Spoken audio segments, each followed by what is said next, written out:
cannot turn down. So in that respect, I do get it. But it's about the glory. It's meant to be about the glory. And you talk about Son being a Spurs legend. How hard is it to be a Spurs legend when it's 17 years since they won a trophy? Well, if they win this, they're all going to be Spurs legends. Postecoglou's Spurs against the Liverpool side with Salah. Expect goals. It's live on Talksport right now with FA Cup winner Scott Minto alongside Sam Matterface. It is not, according to Ange Postecoglou, the be-all and the end-all. But he also knows that when you're having a season as troubled as this, to come through the adversity of this campaign and win something with this young, disrupted group, it has the possibility to set Tottenham Hotspur up for a brighter future. But to reach the sunlit uplands of Wembley and that prospect of being the first Tottenham coach since Juan de Ramos to lift a piece of silverware, they have to beat the best team on the European landscape right now over two seismic legs live on Talksport. Yeah, the future might be bright, the future might be Tottenham, but the present is chaotic and the present belongs to Liverpool. Top of the Premier League, top of the Champions League and the holders of the Carabao Cup, Arna has slotted into Liverpool like a graceful ice skater gliding effortlessly across the rink. Smooth, skillful and a joy to watch. With Tottenham, it's like a snowmobile with a faulty brake, fast, unpredictable, and either heading for a spectacular crash or a miracle run. Last night, Newcastle caused a shock when they became the first team to beat Arsenal at home since April. Tonight, more Carabao Cup chaos awaits. Bring it on. The two teams, Tottenham without Maddison and Sarr, they're suspended. 8 more first-teamers are struggling with injury. Mikey Moore is back on the bench and there's a place and a squad number on the replacements for young Yang of South Korea, the right winger and potential superstar. They do start their new goalkeeper, Antonin Kinski, who's just arrived on Saturday night. He cost £12.5 million from Slavia Prague and conceded just 7 goals in 19 league games this season. In front of him, a back four of Pedro Porro, Dragashan, Archie Gray and Jed Spence. Then Basuma, Bentancur and Bergvall, Kulusevski, Solanke and Son are the attack. Liverpool make 4 changes from the draw with Manchester United. Salah starts, he revels in his duels with Tottenham.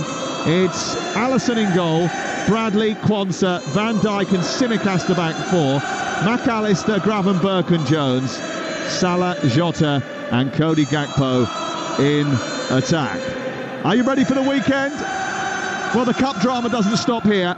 Ashley and Tyler Young join the breakfast show tomorrow morning ahead of their dream draw in the FA Cup.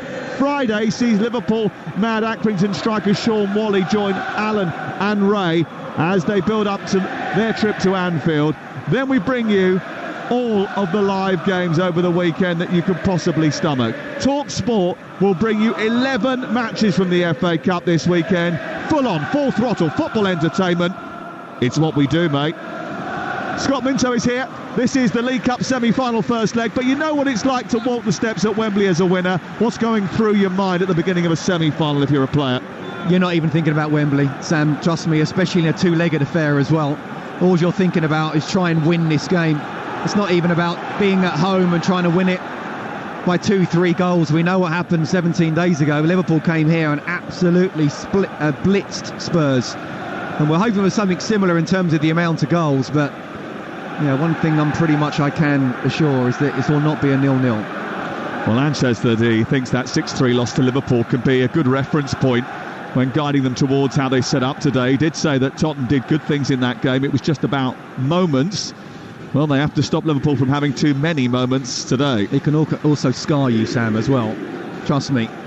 I'm telling you, Liverpool were absolutely dominant and they took the foot off the throttle and let Spurs back in the game.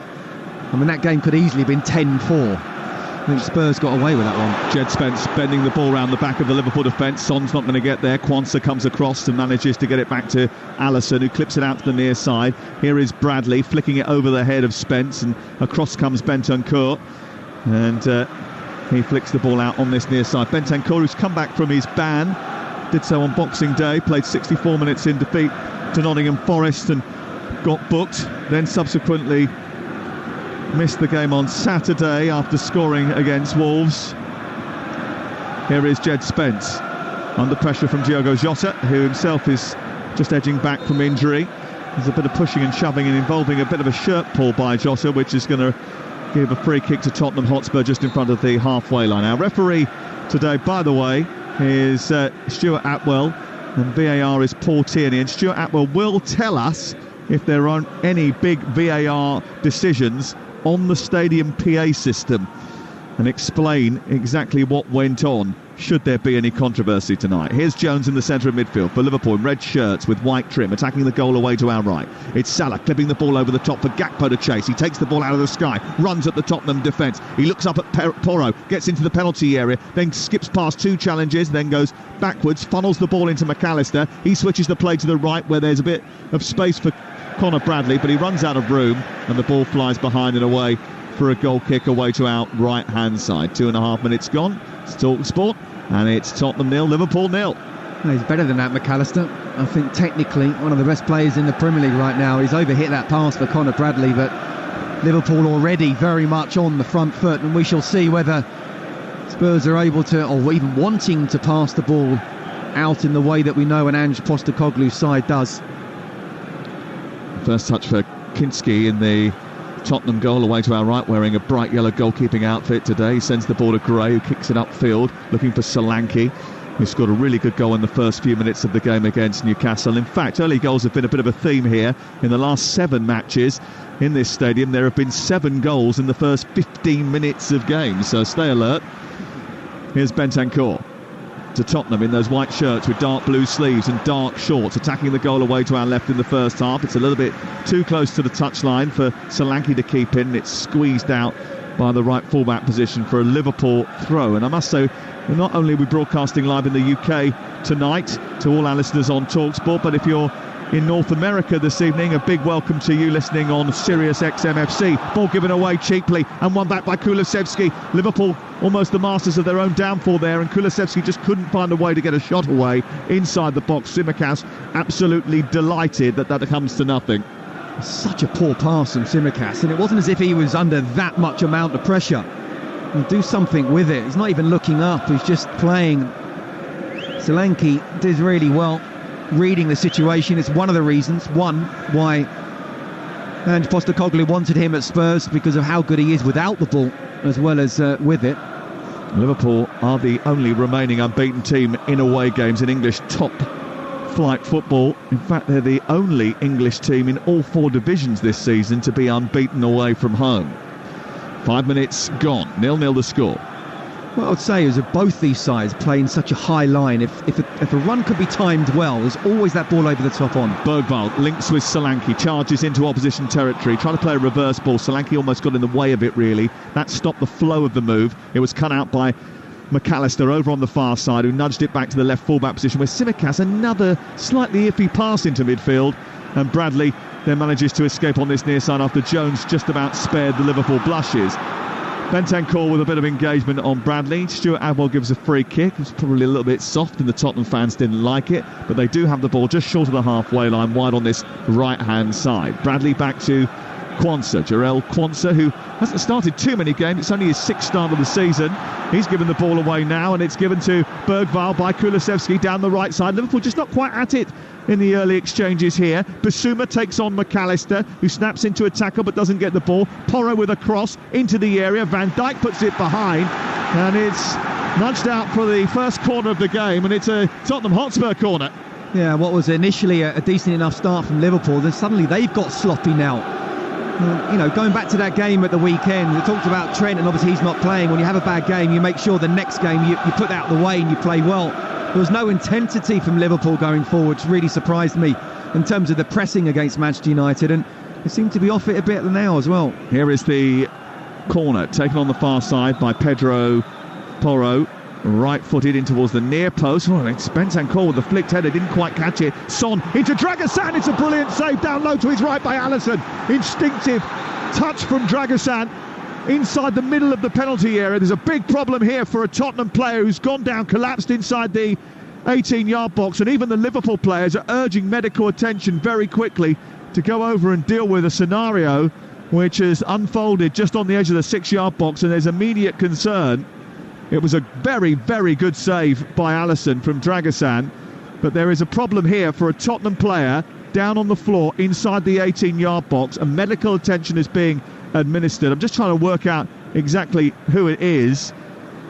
We've got Pedro.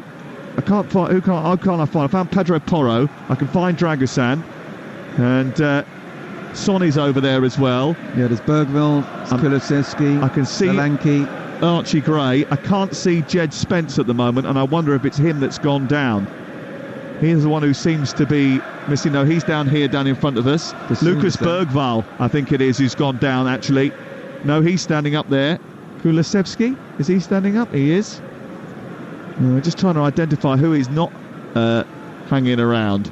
Rodrigo Bentancur, it's being suggested to me, is the one who's gone down.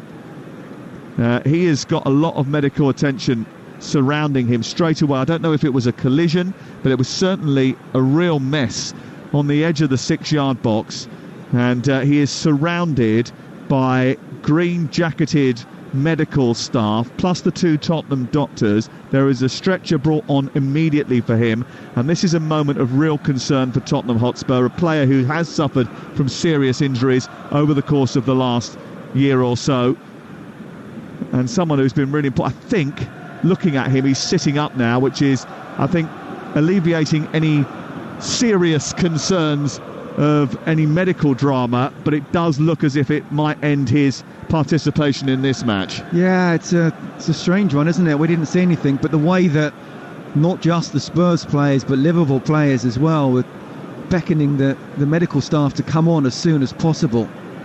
And sometimes when no one's around, then that is a very serious incident, but if he is sitting up, then that's obviously a good sign, but you cannot afford to mess around at all with any of this, and surely he's got to come off and a substitution has to be made. Yeah, it always frightens you when the opponents and the players so close to the incident are beckoning medical attention straight away.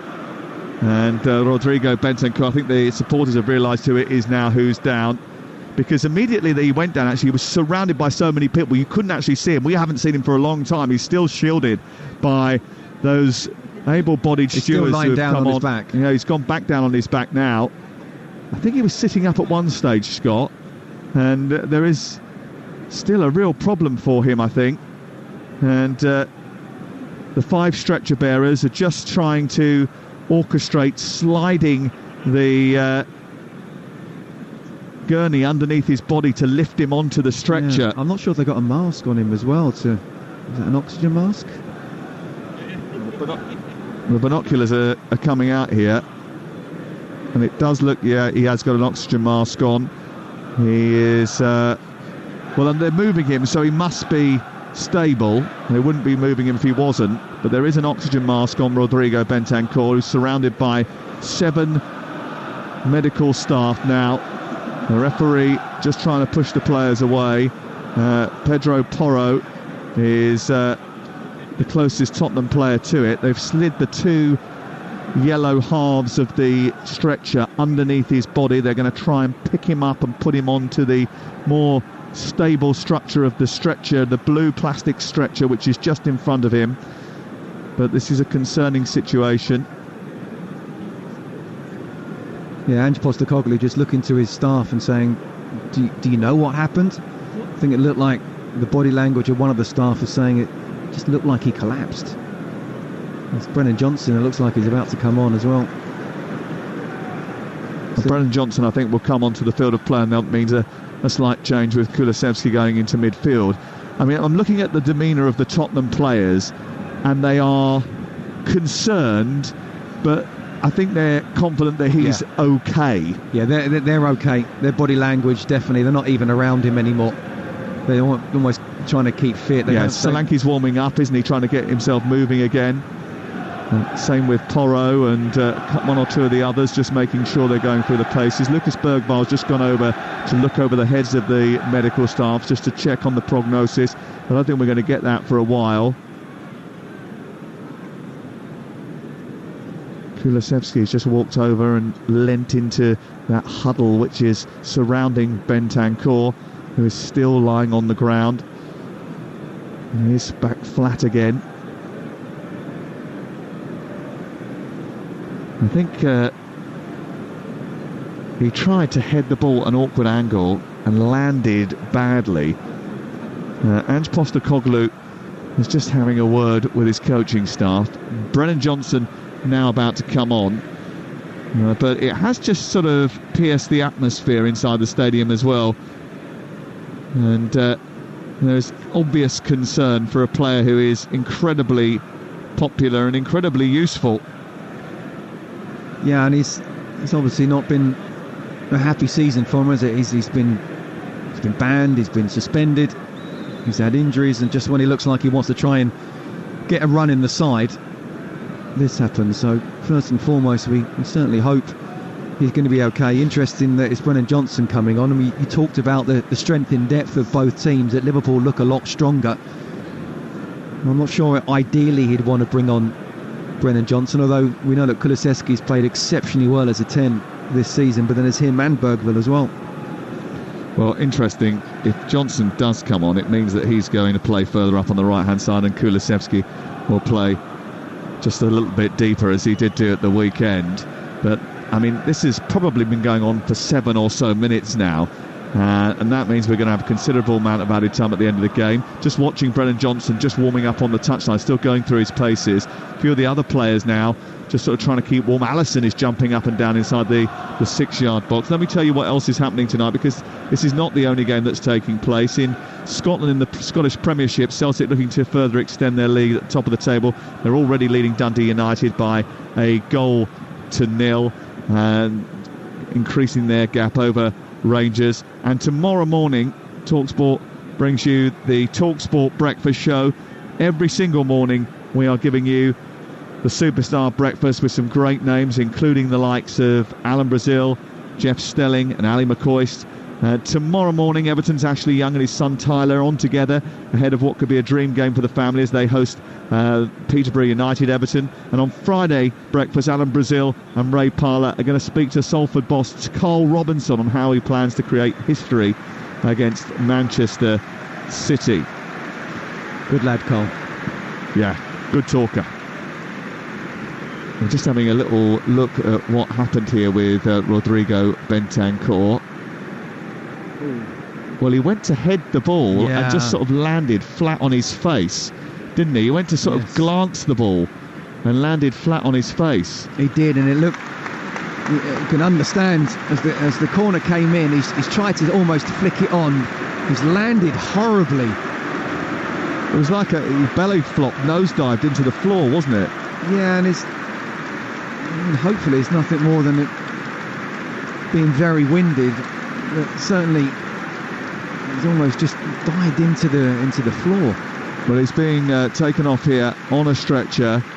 I'm just having a look now. He's got a blanket draped over him.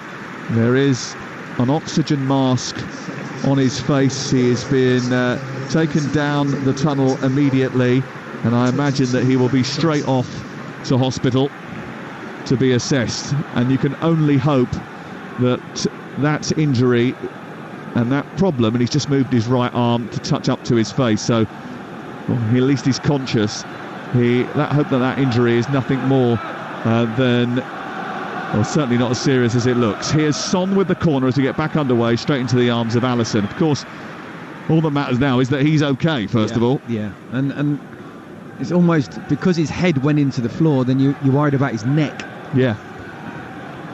So yeah, fingers crossed he's okay. That's the most important thing. Best wishes to him.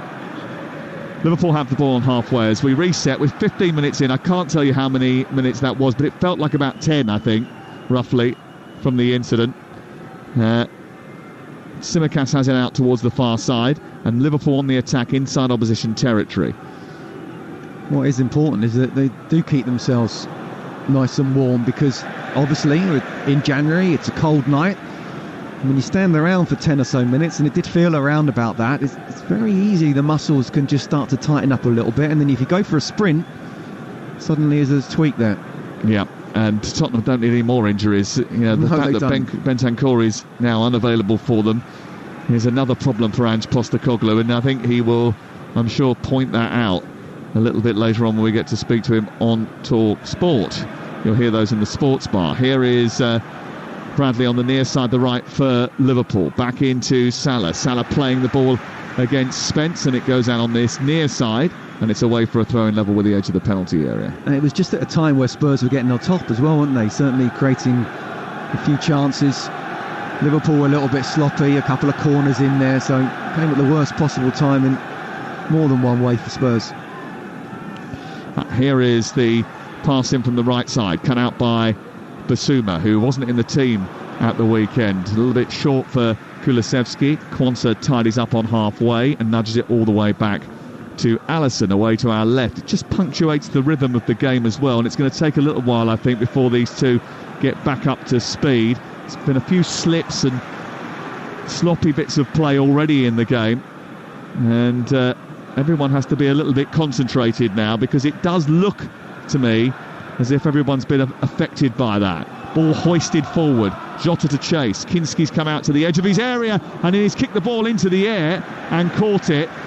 I mean, that could have been a real problem for the brand new goalkeeper Antonin Kinski, but he looked very calm and confident as he flicked the ball up into the air above Jota's head and then caught it. No, too calm, too confident. I'm not having my goalkeeper doing that. I mean, Sam... And then played an absolute weldy of a ball out towards Son on this near side, and it's only just missed the South Korean. Well, look, you know, he's been an ever-present for Slavia Prague, but haven't really touched on him yet, have we? £12.5 million on a 6-year contract. He's only 21. Could only have had a day or so, a couple of days training session in such a crucial position. Now he's on the ball again. And one of the reasons that he was hired was because Ange Postecoglou said, look, we were going to get him in the summer, but we realised our need was now, and we knew that he was someone who could come in straight away and make an impact. And he's got that personality. He's got the personality of someone who wants to play and make an impact in a big semi-final. He's passed the ball out towards Jed Spence, who's run over the halfway line for Tottenham, up towards Son on the near side. He's confronted by Bradley, and then back out to Spence left side. Tries to get around the outside of Bradley. Declined to cross because it was on his left foot, and he's very right-footed, Jed Spence, and that makes a bit of a problem for Tottenham. And then it goes into midfield, and they look to build again. Dragosan, who had that great chance just before that incident involving Rodrigo Bentancur.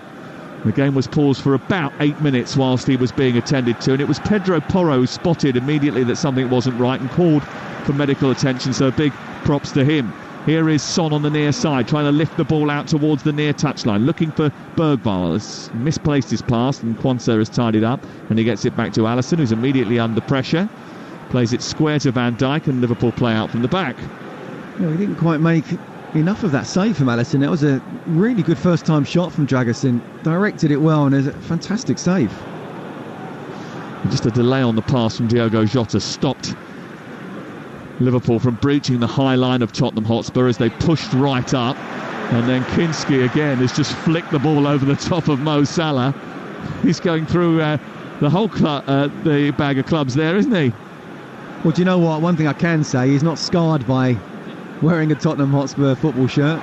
Here is Porro down the right, played in by Johnson, tries to get a cross in. It's blocked over on that far side by Gakpo, who came back and covered Tsimikas, and it goes out for a throw-in on this far side opposite the stand that we're sitting in. We're in the 5th tier here at this humongous bowl of a stadium, this futuristic venue, which is so comfortable for those watching, not comfortable for Liverpool here as the ball goes into the box from Kulusevski after McAllister makes a mistake, but it can't reach Solanke, and it's cleared by Alisson. Well, this is, apart from the first couple of minutes, not a dissimilar performance from Liverpool than what we saw at the weekend. Not really getting hold of the ball. When they do, they're not passing it particularly well. Haven't really got that sort of full-on intensity in terms of the press that we've seen them do so well this season. So it's definitely an opportunity for Spurs. Yeah, well, they've got to take it with both hands. That is for sure. Kinski this time playing the ball wide towards the left-hand side. Archie Gray will pick it up. He sends it long, but Quansah will get there first. Kulusevski engages. The ball bounces kindly for Gakpo. Quansah is dispossessed by Bergvall, and now they've escaped, and it's 3-on-2 if they play it right here, Tottenham. And also joining is Johnson, Bergvall and Son in the area. It's towards Son from Kulusevski, but he didn't get his pass right. Smacked off Van Dijk, who covered it, and it was cleared away. But Liverpool don't look right. Here's Son down the left-hand side, outside of Bradley. Low cross into the centre, looking for Solanke, and he's popped it up off himself, and it goes behind and away for a goal kick. He got in front of the goalkeeper at the near post there, Solanke. Tried to steer it in with his back foot, which was his left, and as he tried to drag it goalwards, it came up and hit him on the chest and went behind and away for a goal kick. But they're not right, Tottenham, Liverpool, are they? They don't look as in tune as they have done under Arne Slot. No, Spurs are winning the individual battles at the moment. You just saw Bissouma just win that tackle in midfield. The ball came out to Son. He was able to a little step over and get a cross in there. Conor Bradley didn't stop it, and then Dominic Solanke just great. It's great forward plays, great movement, just getting across the near post. But it almost got too far past the near post by the time he had to try and then flick it off, and he's flicked it off one leg and hit the other. But there's no doubt about it, Spurs are on top. But when you're on top, especially against a side with the quality of Liverpool, you have to make it pay. Yeah, certainly worth pointing out that Tottenham's first choice centre-back's not available again tonight. Romero, Van de Ven, first choice goalkeeper Vicario. They've all missed the last 7 games for Tottenham, and it's been a real struggle for them during that period. They've won only 2 of the last 11, no win in 4, but they've started this game well. Here's Spence trying to poke it through to Solanke, dispossessed by Van Dijk. They just haven't got that final ball perfect so far. Jota loses out to Spence, who shows his brute strength running left to right, picks it up far side, sends it back to Dragusin, and then he gives it all the way back to his goalkeeper Antonin Kinski. Spurs playing out from the back again. 23 gone, but we had 8 minutes of delay whilst there was treatment for a serious injury to Rodrigo Bentancur. Alisson picks it up on the edge of the centre circle, clips it long down the right. It's second header wasn't great from Gray, picked up by Salah, who sends it into Gakpo inside the area, gets it back to Salah, left-footed towards the far corner. It's narrowly wide. Didn't catch that properly, Mo Salah. It was again a move that didn't work out perfectly for Tottenham. A long ball forward by Alisson, headed into the path of Jota by Archie Gray, and then sent by Salah to Gakpo, got the return, and then from the edge of the D sent it well wide. Yeah, we haven't seen anything of Liverpool going forward, but that's what they are capable of, and Mo Salah in particular. You know, the numbers are brilliant, but at times he can be quiet, but then he just pops up with just a moment of brilliance, and it nearly happened there. Here is Kulusevski, hasn't been quiet much this season, sends a ball into the box, and was aiming to reach Brennan Johnson, but out come Alisson and took charge of what was a tricky situation. Alisson is Liverpool's best player at the moment. Good save already. Came out, claimed that there. The outfield players just not anywhere near the Liverpool side we've been seeing so far this season. They're almost playing as if it is a two-legged affair, and then they've got the backup of Anfield, but can't afford to do that even against this Spurs side, who we know are very good going forward. Well, Liverpool boss Arne Slot refused to point fingers after the United game, said that they were all disappointed about how they played, but he has made 4 changes tonight. I just found it a really strange performance from a Liverpool side that have been just nothing short of sensational this season, up against the Manchester United side under so much pressure, where people were saying, well, it's not a question of if Liverpool will win, but by how many. The intensity just completely went, and I don't really see it here tonight either. One by Bradley as Archie Gray tries to play out from the back, comes to the right side, and Salah, who's crossed into the box, is just a bit behind Jota, watched by Porro, came across and funneled it out on this near side, away for a throw in level with the edge of the penalty area. Arne Slot, such a cool customer, the way he has allowed the contract stuff to slide off him, the way he deals with questions about Salah's comments or pictures on Instagram is impressive. He just ignores all the speculation and channels his energy into preparing the team. But you do just wonder whether or not that Liverpool have just started to experience a bit of a slump in energy. They weren't at their best on Sunday, and they certainly haven't been at their best here in the opening 25 minutes. Here is Bradley, right full back, up towards halfway. Again, it's easily cut out by Jed Spence, and there's a bit of more of a snap about Tottenham Hotspur. Bergvall into midfield, trying to play the ball back to Dragusin. Finds him under pressure from Jones. Jones now trying to just rev up his teammates by leading the press. Immediately Bradley goes in behind Jed Spence, and Jones wins the ball, and then the free kick is given against him. I'm not entirely sure that was as clear-cut as Stuart Atwell thought it was, but the free kick has been given on this near touchline. They're in a good space, Liverpool, in terms of being on the best unbeaten run they've managed for over 35 years, since a run of 18 under Kenny Dalglish in January to October 1989. Boy, did they have some players in that team, by the way. Oh dear. Hansen, Grobbelaar, Whelan, John Barnes, Rush, Beardsley, Aldridge, Beardsley. Aldo got 31 goals in 88-89. 88-89, I think I might have played against them. That's probably why he got 31 goals. Harsh but fair. I'm joking. You know, I think you were brilliant. Told you earlier, you gave me my favourite ever day in football. Here is Spence down the left-hand side, trying to twist away from McAllister. I didn't play in the Talksport Cup. No, you didn't. No, you didn't. There's only 2 idiots that were not professional footballers who started that game. And believe me, it was hard work. Crookie makes a good 4-man wall on his own. Celtic lead Dundee United by a goal to 0. Here it's 0-0. We played 27 minutes. Now there's a problem for Jarell Quansah, who's gone down as the ball went out for a goal kick. Now he's got an issue, and he's sat down inside the 18-yard box, and he wants treatment. Ibu Konate has just gone running down the touchline to start his warm-up, and we've got another delay in this game. And actually the stop-start nature of it, I don't think has lent it to being a great spectacle so far. No, I don't think it's lent for either side to show what they can do.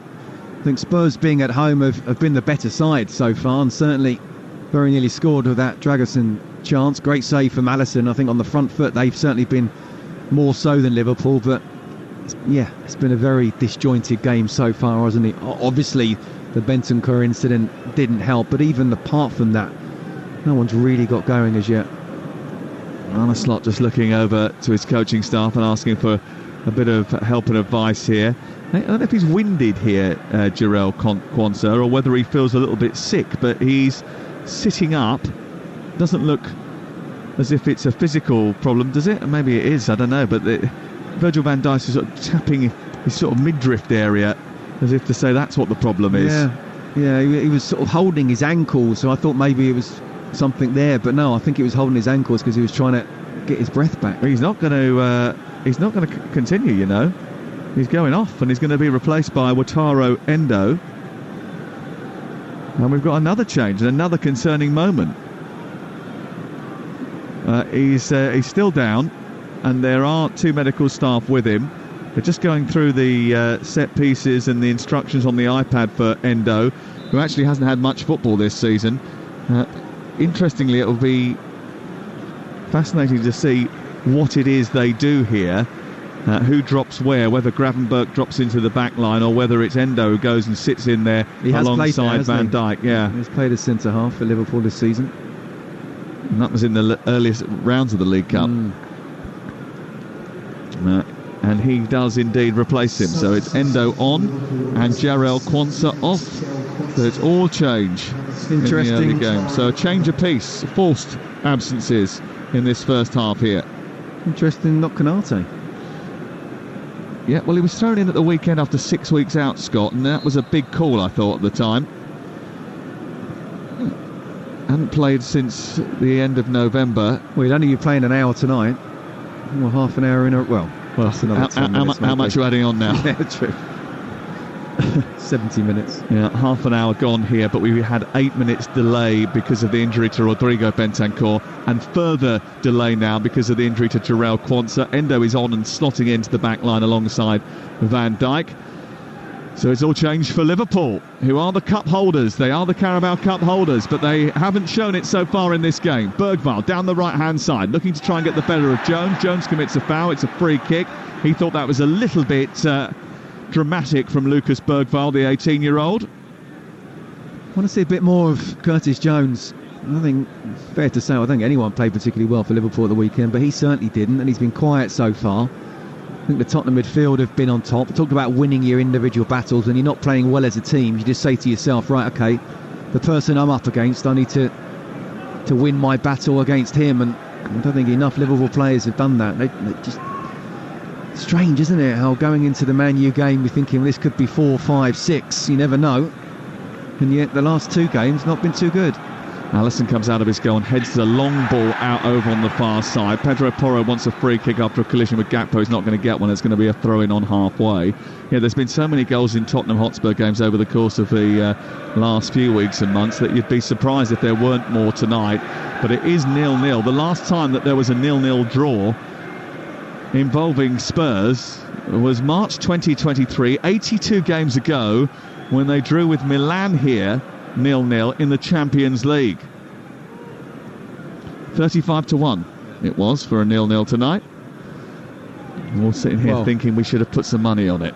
I wouldn't have put £1 on it at the start of the game. It's looking a very good bet. I doubt it's those odds now. Alisson sends the ball long, flicked on by Jota, away and into the air by Pedro Porro. Drops inside the Liverpool half for Van Dijk, and then on by Jones to Jota, who's got away from Bissouma once and tries to do so a second time. Bissouma agricultural with his challenge. That's a yellow card. He's dragged him down, and it's going to be a free kick to Liverpool, 15 yards short of the penalty area, just down the left side of it. Well, we're not seeing much of Jota either, but when he does get the ball, he does look so lively, doesn't he? Obviously he's had his injury problems as well, and he looks sharp there and strong, and Bissouma's come across him and stopped what could have been a very dangerous attack, so not surprised to see a yellow card there at all. It's his 9th booking of the season for Yves Bissouma.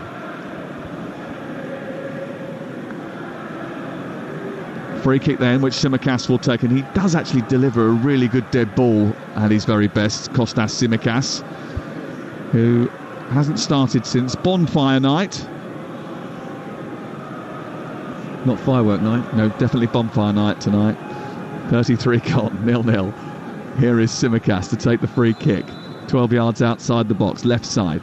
Swings it towards the far post. McAllister with a free header, and he plants it straight into the arms of Kinski. I don't know what Spurs were doing with their defensive line, but no one watched McAllister. He had a free header, and he probably should have done better with it. Oh, he should have done better.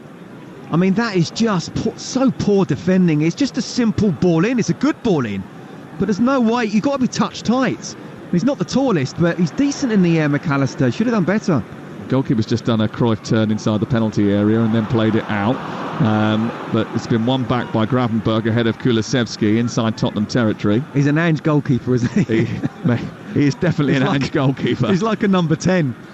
We'll see if he can do this for the next couple of months. And if things don't go so well, or he makes a few mistakes. Well, he looks great so far. Here's Kulusevski trying to win the ball in the middle of the park. Goes all the way back to Alisson because he couldn't get it under control. He is having a little bit of a wobble now, playing out from the back. He has managed to get it to Tsimikas, who's got it to Jones. Jones has shrugged off with a little bit of pressure and then won a free kick. Well, I think Tsimikas is getting the free kick over on the far side. One thing to note, as João Quansah walked off the pitch, just as he passed Arne Slot, it seemed like he was signalled that he was going to be sick or was feeling unwell. It's one that we'll inquire about after the game when we speak to the managers post-match. Well, that would make sense, because again, it looked like he kind of went down, and once he was down, there didn't seem to be a particular injury. He just didn't look right. So whether he's got a virus or felt extremely light-headed, err on the side of caution. There has been so much going around recently, hasn't there? I mean, a lot of football clubs are suffering with people not being able to feature because of it. Here is Gakpo over on the far side, trying to take it down the line. Eventually, the referee has said that the ball went out of play, even though everyone had played on, and it took ages for him to call it. 56% possession for Tottenham, 44 for Liverpool. 2 goal attempts, only 1 shot on target each, and one of those shots on target was that McAllister header. The other one was the effort from Dragusin, which was saved by Alisson. But apart from that, it's been pretty sedate. And for Tottenham against Liverpool, it's very sedate. We didn't expect that, did we? I mean, the 2 top scorers in the Premier League, we thought this would be a really attacking game of football. You could say obviously what happened with Bentancur. Yeah, but even before then, it hadn't really burst into life. Here's Salah chasing down the right side, trying to get the better of Archie Gray, and he sort of almost won it in a difficult position, but Gray stood his ground and did really well, actually. Gets it back to Spence, and then Gray clips it forward, and then it comes off Gravenberg and goes out for a throw-in on this near side of the left full-back position. I think they're asking players to do things that they're not comfortable with, and they're a little bit unfamiliar in terms of their positioning, but in that, Archie Gray is showing what a good footballer he is going to be in the future. He is already, but I know exactly what you mean. He'll be dominating games in the Premier League, and all the time he's been played in different positions, left back, right back, centre back, when really he's a centre midfielder. Yeah, absolutely. He's learning all the time, but I know this seems strange to say. Spence with a little drag back, tried to find Kulusevski, almost did, then it's given away, and Liverpool have got it back again inside Tottenham territory. They send it forward up to Jones, back to goal, then into McAllister, pops it off to Jota, who's got a pocket of space in behind Basuma there, who did just about get hold of the ball. If he had mistimed that, he was bang in trouble because he's already been booked. Picked up by Solanke in the centre circle, tries to send it wide out to Johnson, who gets in a tangle with Tsimikas, who comes off the better, and the Greek moves into the left full-back position and guides it back to Alisson, and it remains 0-0. Johnson wanted that ball in behind and used his pace. He's quicker than Tsimikas, and it was a poor pass, but it seems strange to say, but as Liverpool where they are at the moment in the league and the Champions League, but they didn't play well at the weekend. They're not playing well now. This is a two-legged semi-final. I cannot believe it's not as if they're playing next week, so this bad form will continue. Bad form in inverted commas. Spurs really need to get something out of this game. They really need to turn, even though they have been the better side, find a way to make it 1-0 or even 2-0. Yeah. Because if it's a draw, even 1-0, I'd still fancy Liverpool in a month's time.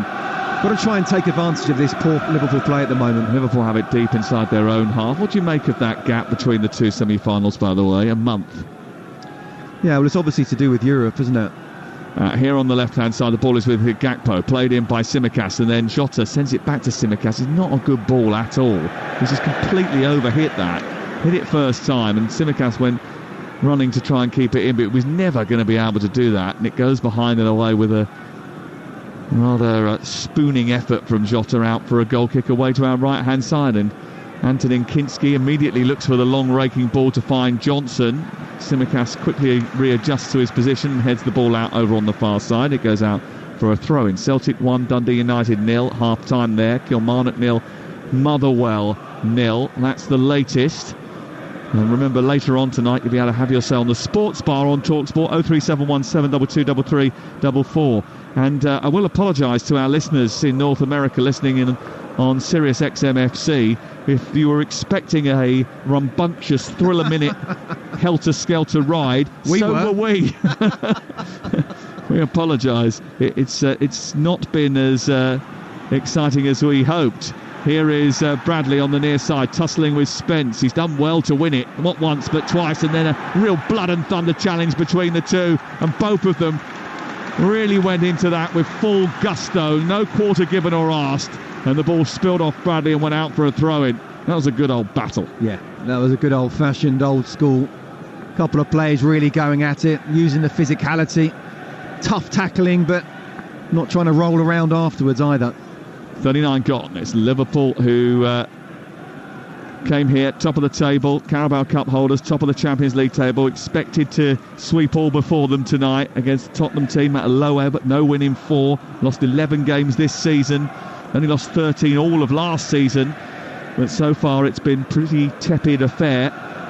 We've had 2 players had to go off with various problems. Bentancur went off after an incident inside the Liverpool penalty area, and then Quansah went off with sickness, we believe. Here is Kulusevski down the left-hand side, feeding Son in behind the defence. Well, he's just not quick enough to get on the end of it, and out comes Alisson and gobbles it up on the edge of the 6-yard box. And now Liverpool want to escape, but Bergvall is quickly across to put out the flames before they start to burst. It's won by McAllister, who put his body on the line there. Gakpo trying to escape, but Johnson comes back and sweeps his foot behind Gakpo and puts it out. And there's a little bit of a display of more commitment from this Tottenham team, digging in and trying to ensure that Liverpool don't get the better of them. Yeah, and you know what? Sometimes a good tackle can be as good as a fantastic bit of play going past a couple of people and a shot just wide in terms of getting the fans going. It's not as if they're quiet, but they haven't really seen too much to get excited about. But their team have been the better side, which a week ago you'd have said, sure, they'd have been worried about this fixture, especially what happened in the league. Well, we've played 40 minutes. We've probably got about another 15 minutes to play in this first half because of the injuries to Quansah, the problem with Bentancur, who went down the touchline on a stretcher wearing an oxygen mask after diving into the turf away to our left. Do you know what? We've not seen Salah at all, have we, apart from that one shot wide? Nope. Jed Spence will be delighted with, one, how he's played him, but 2, how Liverpool haven't got the ball out to him. The midfield, again, I talk about individual battles being won by Spurs. Curtis Jones being tackled McAllister not been able to look up, being pressed. He has been in that form though this season, Scott, that even when he's been on the periphery of a game, he'll then pop up and do something magical. 38 goal involvements and 27 appearances this season. 12 goals in his last 11 games. And he loves scoring against Spurs. 14 in 21 against them. It's ridiculous numbers that he's got this season, it really is. And I've mentioned to you before how he played against Michael Owen. I remember at Anfield, he must have only had about 5 touches the whole game. 2 of them went in the back of the net. We went home on the bus, said, what happened there? We didn't actually play that bad. And Mo Salah's a very different type of player, but even when he's quiet, it's a type of player you just cannot take off even if he's having a quiet game, because you know he's about moments. Again, Ruud Gullit, going back to my Chelsea days, used to say, I want my players to do 2 things in a game that can affect a game, and boy, he can do that. Well, the ball is deep inside the Liverpool half of the field. They're just playing it across the back line, and then Endo has just swung his right foot through the ball. He came on for the injured or ill Quansah, and he set it right out over on the far side for a throw-in on the halfway line. And that's pretty much summed up the 42 minutes that we've had so far here today. Just 1 shot on target each from both these 2 teams, the 2 top scorers in the Premier League. Very, very shy in terms of creating goal-scoring opportunities, both of them. And even with Liverpool's defence, you would usually expect Tottenham to score. They've scored in 38 of the last 39 League Cup home games, going back to January 1999. The only time that they failed to score was in the semi-final against Chelsea when they lost 1-0 here in 2022. Liverpool won the Carabao Cup that year, and they have a rich history in this competition. No one's won it more. Here come Tottenham, though, with Son trying to find Kulusevski. Dispossessed again, and then Jota tries to bring it clear. He puts it through the legs of Bissouma and now feeds Mo Salah. A chance to break for Liverpool for the first time, and they've got numbers in this attack. Salah overruns it a little bit, but still feeds it to Gakpo, edge of the area. Tsimikas on the overlap, pulls it back through the 6-yard box and couldn't find Jota. Bergvall got back in and filled in brilliantly and sent it out to the far side, but that's the first real flash of Liverpool speed that we've seen. Here's McAllister wandering towards the edge of the box. Kulusevski leaves something on him. Free kick 5 yards outside the penalty area. And it's going to be a Liverpool free kick about, well, I think it's probably going to be 7 or 8 yards back from the edge of the box, just wide on the left-hand side. Yeah, it's a lazy tackle, isn't it? Just stuck his leg out. But it was really good play from Liverpool. Fantastic counter-attack. Again, we talked about Salah. He's coming inside, getting involved. The ball went out to Tsimikas, who played a great first-time cutback. And Bergvall, that's brilliant defending, helping out his defence, making sure Liverpool can't get in there, because it would have been a simple, almost tap-in, certainly a first-time shot straight at the keeper. Brilliant tackle. Yeah, he was good actually on Saturday, I thought, Bergvall, and I think 1 or 2 people were a bit surprised when he came off midway through the second half of the game. He back in the team tonight. He's only 18 years of age, but I'll tell you what, he is another one, like Archie Gray, playing with a maturity above his years. We're into the last minute officially of the first half. Tsimikas with the free kick, left-footed in towards the far post, and Archie Gray this time gets first contact on it. Bissouma then tries to get it away. Tottenham now try to get it up the pitch, but there's no one there, and it was overhit by Pedro Porro. And Son's not going to get hold of that, and it's going to go straight through to Bradley and then Alisson. Liverpool will turn the tables on them again and start to come forward with Gravenberch. 0-0. They dealt with that set piece a little bit better than they did the last Tsimikas free kick. Yes, they did. Dropped off when they needed to. Watched the ball, watched the man. And who was it? Archie Gray with the header.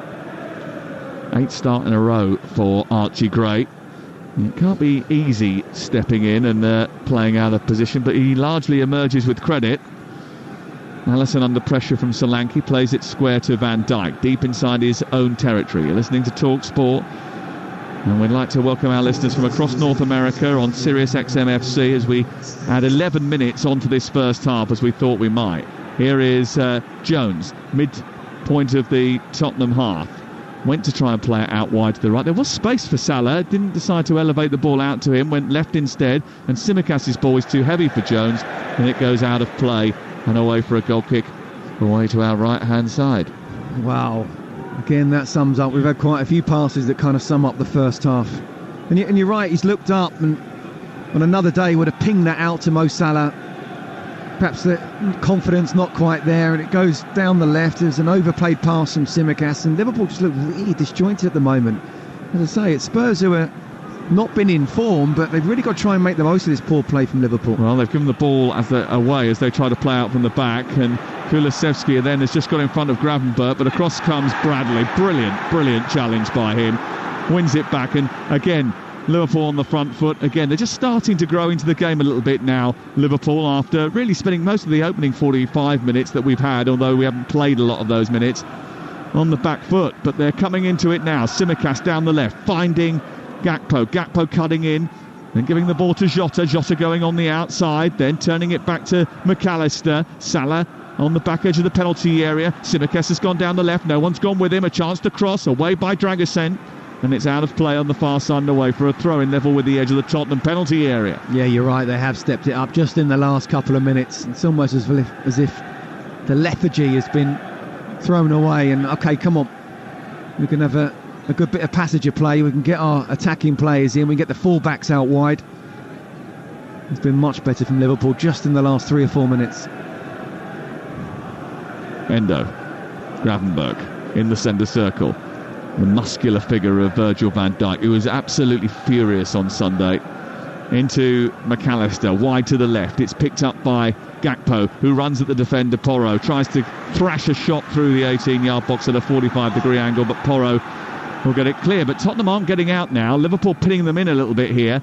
Van Dijk, Tsimikas, back to the goalkeeper Alisson. And then Tottenham push up towards the halfway line. Gray's a little bit deep and Spence deeper than Dragusin. So they've got to be careful with the ball over the top. They've given it away, though, Liverpool, to Kulusevski, who's run it out, and it's away. It's been a very scrappy game, and there's been a lot of unforced errors. But you were right, that ball over the top, if it had looked up, was absolutely on. Spurs had tried to press, and there was space in between Archie Gray and Jed Spence. And that's what they have to be careful of, because they are vulnerable to that by pushing up to the halfway line. Here's Gakpo trying to get in behind now, does that, bends the ball through the 18-yard box, comes to Mo Salah, gets it under control, but couldn't get the shot with any power. He should have left that for McAllister, really. He might have nudged it off to McAllister, and that would have been the better option for Mo Salah, but he tried to do it himself. McAllister gives him a bit of a glare, and it goes out for a goal kick away to our right. Yeah, again, another piece of play that perhaps sums up the first half, but Liverpool have definitely stepped it up. They've been much better in the last 5 or so minutes, and in one sense it's a positive problem, the two of them getting in each other's way inside Spurs box. At least they're getting there. Salah trying to outmuscle Jed Spence. Jota just runs into Kulusevski. Jed Spence comes across. Bergvall gets hold of it now. He starts to stride up to the halfway line. We've played 4 of the added 11 minutes at the end of this first half. It's still 0-0. It's still very 0-0. Here is Basuma, infield to Bergvall. Might try to tee this up for Johnson, right side of the area. Gets into the box, comes in on his left foot, blocked by a combination of Van Dijk and Tsimikas. And McAllister then gets the ball half clear, but only as far as Kulusevski. Pedro Porro wins it, falls over. Jota wins a tackle, a duel with Kulusevski, then feeds Gakpo, and Salah wants to get away, but Spence is wrestling with him. Referee says play on. It's gone to Gakpo, shoots at the goalkeeper and mishandled it. And then Anthony Kinski recovered enough to keep hold of it just in the nick of time. You have to be careful with these Carabao Cup balls. They do all sorts of things. Yeah, Adrian hasn't brought that up yet. I'm sure he will at some point. But great play from Gakpo, showing strength and pace and power and thinking, do you know what? We must be close to half-time. Let's have a pop. And Kingsley, in the end, does well because it's bouncing and just it is moving for sure. And he gets enough behind it, but it goes underneath him. Fortunately for him, just literally within half a yard, not 5 yards behind and into an empty net. Ball over the top for Son. He brings it down well in between Endo and Van Dijk, then sends it out to the left for Solanke, who's on the attack for Tottenham, gets to the byline and then mishandles the ball, just befuddles himself, and it goes out of play and away for a goal kick away to our left-hand side. But, well, I think, bearing in mind that he hasn't had much to do, Anthony Kinski's been rather involved in the opening half of his Tottenham Hotspur career. I can definitely see why Ange Postecoglou has signed him, for sure.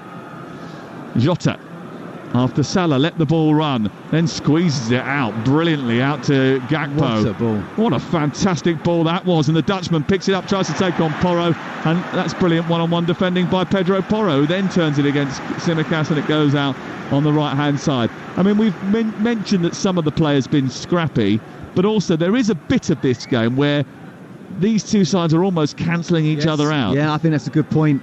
I think a lot of it has been scrappy, Sam, I really do. And not a lot of players have played to their potential, but yeah, I agree. Both were trying to be very attacking, but both actually defended each other. And as you say, I think it's a good way of putting it, cancelled each other out. Bit of a coupon buster, this one, isn't it, really? Well, look, if it stays like... If it stays like this, it'll be a miracle. Yeah, I mean, but if we don't see someone getting on top or playing how we know that they can, it's going to end up 0-0. This first half, you just said it, it's not just 0-0, it's very 0-0. Need people to step up in the second half, but I do think it will get better. Well, the good news is whatever happens, if it stays like this, we'll have a brilliant second leg. Yes, I think it is a first leg affair right now. Here's Gakpo over on the left-hand side. On the overlap is McAllister, but he shoots himself instead and goes right-footed towards the far corner, but didn't get it right and got underneath it and sent it out over on the far side. He has scored more League Cup goals than anybody else since his arrival in September 2023. He's got a very good goal against Manchester United at the weekend. That was just a little bit off radar. Yeah, wasn't dissimilar in the terms of coming in onto his right foot. It was a little bit further out, but not as close to the goalkeeper. And in the end, he whipped it and it went just over. Well, the most entertaining thing we've seen in the opening 52 minutes that we've had so far, and we are still in the first half here because we've had significant injuries to Bentancur and Quansah, is the entertainment's come from the goalkeeper at the other end of the field from where the ball is right now. It's deep in Liverpool territory. Antonin Kinski, who signed with 12.5 million from Slavia Prague, has been quite entertaining with his feet. He's had a few moments where he tried to juggle with it. He lifted it over Jota's head and caught it above the Portuguese. Got away with that one. Done a Cruyff turn. He's pinged the ball out for Son, which was beautiful. Here is Bradley, and then he almost dropped it behind himself from a long shot.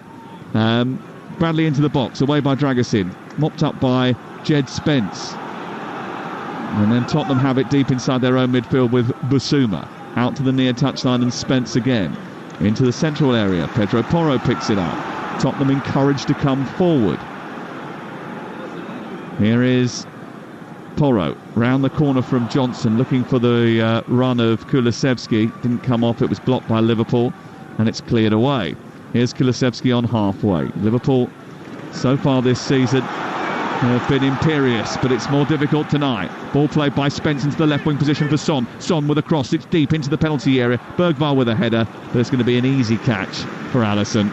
No real power in it, just sort of looped up into the air and into the arms of the Brazilian goalkeeper. Away to our left-hand side. No one has won this cup more than Liverpool. Twice in the last 3 years. They've won more League Cup semi-final ties than any other team. They've won 14 of the 19 that they've played. But they haven't kicked into gear yet. And actually, I wonder if that's more of a problem for Tottenham than it is for Liverpool, because Liverpool, arguably one of the best teams, if not the best team in Europe right now. Certainly they've won more games than anybody else. And the fact that they've not hit their stride and Tottenham haven't taken advantage is a bit of a missed opportunity. Here is Salah in the middle of the Tottenham half, spreading the ball out to Jones. Jones inside the box now. Gakpo back into the centre, looking for Salah. Cleared away by Spence, but only as far as Jones. Jones needs some support. Tottenham have got back inside the penalty area and tried to keep their shape. It goes back to Jones, then to McAllister. Jones again trying to steer it round the corner. Spence away. The pressure still comes from Liverpool without really doing anything to trouble that back line, but they're keeping the ball in front of the Tottenham penalty area. 55 gone, so we're almost into the final minute of added time. Ball into the box. It's away by Jed Spence, but it doesn't go very far. It's coming back again. Liverpool trying to finish this first half strongly. Endo out towards the right hand side. Bradley then into Gravenberch, who drops into that midfield position. Endo again now back on the edge of the centre circle, looks up, finds Gravenberch. Gravenberch back to Endo. A little bit slow, not moving the ball fast enough, Liverpool here, as they try to get it up in towards the edge of the Tottenham penalty area. Wide it goes now, and it's on to Tsimikas. Tsimikas in field. Bit of space here for Gravenberg. How's he going to use it? Trying to play it down the left channel. It's cut out by Pedro Porro. But again, Liverpool win it back through Jones, and then on to McAllister. And now Gakpo inside the area. Gives it to Jota. Jota turns, fires it. It's blocked by Dragusin. And then out comes Porro, and the ball shepherded behind and away for a goal kick away to our right-hand side. And Liverpool just starting to flex their muscles again. Yes, they are. They're trying to get into the final third, and even if they lose the ball, they want to win the ball back quickly. It's exactly what happened there. Well, Tottenham's last 5 home games in all competitions have produced 30 goals, an average of 6 goals per game. Tonight, we've had none. But we have had 2 significant injuries, and we do have to wish our best to Jarrell Quansah, who came off ill in the first half, and Rodrigo Bentancur. We had 11 minutes of stoppage time, but the most entertainment we got was Antonin Kinski going through his repertoire of tricks. Kinski, who is making his debut in the Tottenham goal tonight, has kept a clean sheet so far, and not many Tottenham goalkeepers do that. It's all square at the break. Tottenham 0, Liverpool 0. Cannot wait for Sam Matterface post-match moaning to Ange that it wasn't very entertaining. Won't be showing my opinion, as you well know. Where are the goals, Ange? Sure, it's not the 6-3 from 3 weeks ago. That was 3-1 at half-time to Liverpool. But it's not a game of FIFA, you know. It's not always about goals. Are you not entertained, Scott Minto? Spurs suddenly know how to defend. And there was some desperate defending towards the end of that half. There were chances for both sides as well, and some good chances as well. I don't think it was anywhere near as bad as you two are bleating on about. What chances were there? Well, there was the free header for Liverpool, first of all. There have been a couple of chances, certainly free header on. from 15 yards out, McAllister. One from a free kick. Is that what you're talking about? Is that not a chance? I wouldn't say it's a good chance. Flipping heck. I think it's a decent... This is a World Cup winner, and he's not meant to bury that. He's not a World Cup winner in the air. Come on. What, just because he's 5 for 5? Can't hit a ball? I've not seen him, basically. Come off it. And there's been chances for Spurs as well, even before the injury. And let's face it as well, the injury was shocking, really shocking, and we wish him all the best. We're waiting for updates on that, just to fill you in on that. But we do wish Bentancur all the best. But I think that took it out of the players a little bit. They had 10 minutes to hang around. But I don't think it's been anywhere near as bad as you're saying. And Spurs have been criticised for not being able to defend. They're being criticised for Ange has been criticised for keeping on doing it his way. Actually, they have managed to get forward, but they've also managed to defend as well. I think it's been a better all-round Spurs first half. I wouldn't disagree with that. It's almost as if what we've been saying all along, you need to make sure that you do defend and defend as a team, as well as go forward as a team. So in that sense, and Sam made me laugh at the end, Kinski's come off keeping a clean sheet so far. Not many Spurs goalkeepers can say that, and he's absolutely spot on. So in terms of the structure of the side, absolutely, but this is not a Liverpool side that we've been seeing for 25 games so far in all competitions. That's been top of the Premier League, that looks like they could romp away if they're not careful, and top of the Champions League table as well. This is the Liverpool side from the weekend. Lack of intensity, not really playing particularly well. The passes were going astray, certainly at the back in the early part of it. Wasn't until the last 10 minutes or so, plus obviously the 11 minutes on top, where actually they were saying, look, we can start to get the ball, we can spring passes together and try and get on the counter-attack at times if we had to. So I think the last 10-15 minutes were a lot better, and I totally agree with you. I don't need to see goals to see a good game, but we'll have to beg to differ on that one. I don't think that was a good game. Well, listen, not what they're capable of. The 2 top scorers in the Premier League so far. In terms of chances, Liverpool have had 7, Spurs 4. They've had 2 each on target. If stats are your thing, that shows that... Well, if you want to go on the stats, expected goals 0.34 against 0.36. I genuinely don't think that's that bad. I've seen much worse than that. You're right. I think You're saying there shouldn't be a goal even if you add them two together. What I'm saying is, because it was 6-3 a couple of weeks ago, everybody's coming here thinking there's going to be goals. And I'm not. Understandably, no, but they were. You weren't expecting a 0-0. No, I wasn't expecting a 0-0. So therefore, you're expecting goals. I was expecting better chances. You talked about a McAllister header from 15 yards out. I reckon you could have saved that. But it is a chance. It wasn't a great header. It wasn't a great chance. But it is a chance. It would need a Mark Hateley header for that to have gone in the back of the net. And what I also want to do, and you have been talking about the keeper, the Spurs keeper, And for those who don't know, he arrived on Sunday.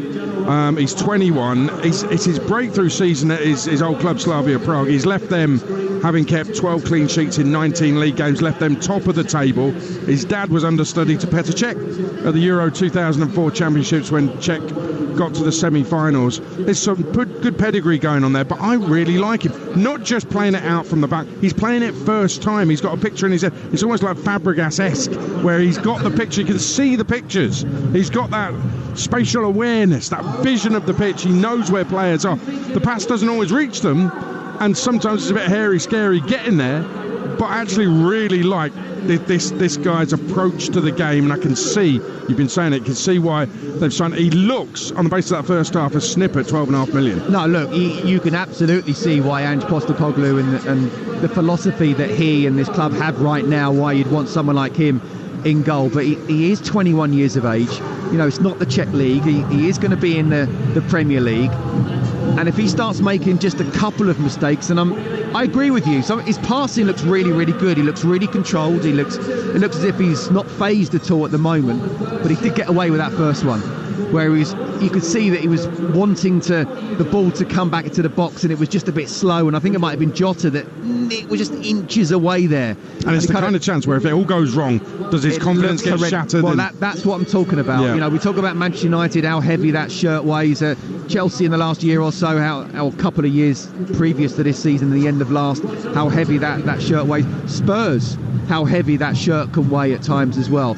What you don't want is someone who clearly is extremely talented, not just good with his hands but good with his feet, to make a couple of mistakes early on. You want the start of your career at a football club to go really well, and fingers crossed it will, because he looks a big talent. I've enjoyed it, but there have been no goals. It's Spurs 0, Liverpool 0, half-time of this first leg of the Carabao Cup semi-final, live on Talksport.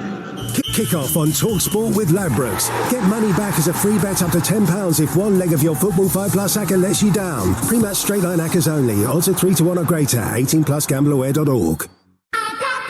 Sounds like someone's lowered prices with their Tesco Club Card. Like Persil Wonder Wash Eau de Defy laundry detergent, now £3.50, down from £7. With Tesco Club Card, everyone can feel to lower prices. Tesco, every little helps. Majority of larger stores, Persil 837ml, ends 25th of January. Club Card app required. To get a quote in 30 seconds, enter your reg number now at WeBuyAnyCar.com.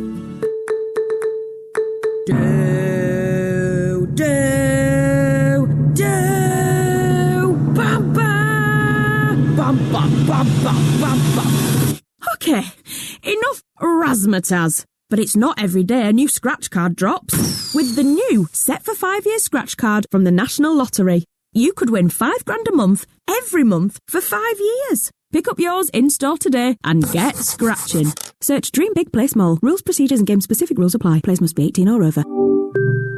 Hi, Gemini. The football transfer window's open. How are my team's stats looking? Well, your team definitely has a lot of star power. Do you think we're going to have a good season? It's going to come down to consistency and a little bit of luck on your side. I'll let you know if we win. I'll be keeping an eye on the scores. Yeah, me too. Now we're talking. Transfer to Google Pixel 9 with Gemini Live today. Sequences shortened. Gemini Live available for ages 18+. Internet required. Results are illustrative. Check responses for accuracy. Feature and account compatibility limitations apply. On average, Rift get their customers $3,000 back. I'm like a rubber ball, like a mountain. Let's get the ball rolling. Search Rift Tax Refunds. At William Hill Vegas, we're bursting with entertainment. Introducing V-Play, where revealing rewards couldn't be easier. Play your usual slots and table games featuring the V-Play icon. And when the V-Play bar's full, you're ready to spin the wheel for cash prizes. V-Play, only at William Hill Vegas. Bursting with entertainment. For GBP online accounts, use cash balance to play. Chance to spin and win prizes from 30p to £1,000 randomly awarded. Spin and claim within 7 days. T&Cs apply. 18+, gamble aware. Get the inside track on this January's transfer market movements with Talksport and Intuit QuickBooks. Listen to White and Jordan weekdays from 10 as they tackle the business end of the beautiful game with expert daily transfer updates. And they have been made to pay. From big money deals to the last-minute moves, count down to this deadline day with the most well-connected men in football. Can't get closer than that. Transfer window daily briefings on Talksport with QuickBooks Sole Trader. Tackle your self-assessment and business admin with ease all year round. Hard-hitting football coverage. And he scored! The games, the goals and the glory. The League Cup live on Talksport. And we've got an update on Rodrigo Bentancur. We are told by Spurs he is conscious, he is talking, and he's going to be going to hospital for further checks. So that's a positive update on Rodrigo Bentancur, and we wish him all the very best. Keep you updated on that on TalkSport. Waiting for the second half as it's Spurs 0, Liverpool 0. Tomorrow night, FA Cup third round weekend begins on the TalkSport network as Premier League strugglers Everton host League One strugglers Peterborough United in what could turn out to be one of the great stories of the competition. Everton defender Ashley Young may come up against his 18-year-old son Tyler on the pitch. Tyler's a young midfielder for the Posh. Ahead of the game, TalkSport early breakfast host Shabana Hearn sat down with the pair of them together, and Tyler explained how incredible it would be to share the pitch with his dad. What would it mean to you to play in this fixture, especially against your dad's side?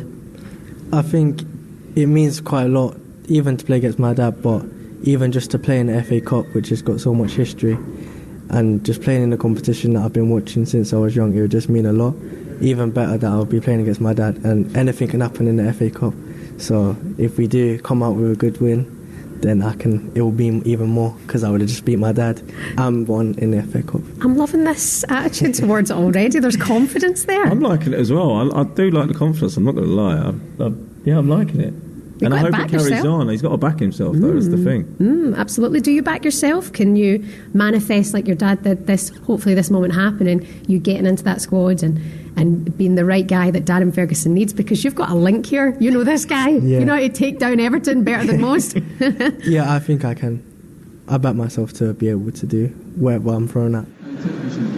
I think we all want him to play at least some part, don't we? He's had time on the bench this season. He's come on for half an hour of an EFL trophy game, Tyler Young, and Darren Ferguson not scared to put teenagers in the first team, so we shall see. Make sure you head over to the TalkSport YouTube channel tomorrow morning. You'll be able to see the full interview between Everton defender Ashley Young and his 18-year-old son Tyler, the Peterborough midfielder, ahead of them potentially going head-to-head on the pitch tomorrow night in the FA Cup. What a story. You can hear that game live on TalkSport. Join me for what I hope will be the last ever FA Cup tie at Goodison Park tomorrow from 7 on TalkSport. It's FA Cup tomorrow, and for the rest of the weekend, it's Carabao Cup tonight. Let's get the half-time odds with Ladbrokes.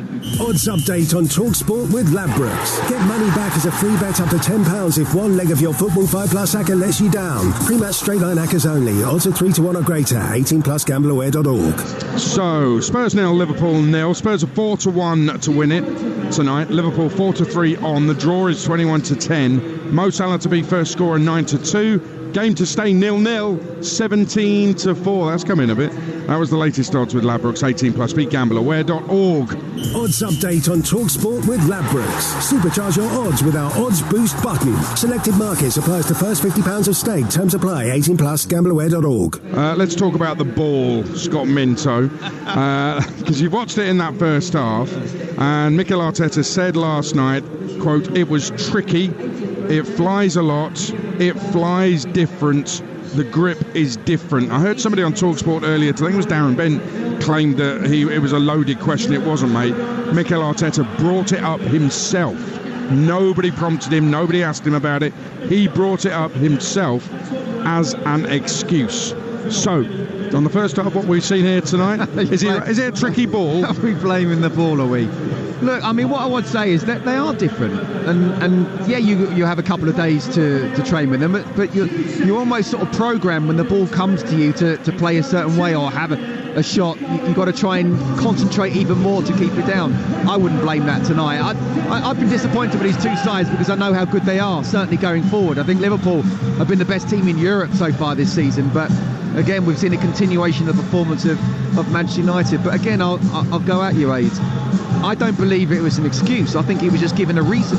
And the reason is what everyone's pretty much saying, and the ex-pros are saying it is different. It does fly a little bit different. You have to concentrate and watch it a little bit more.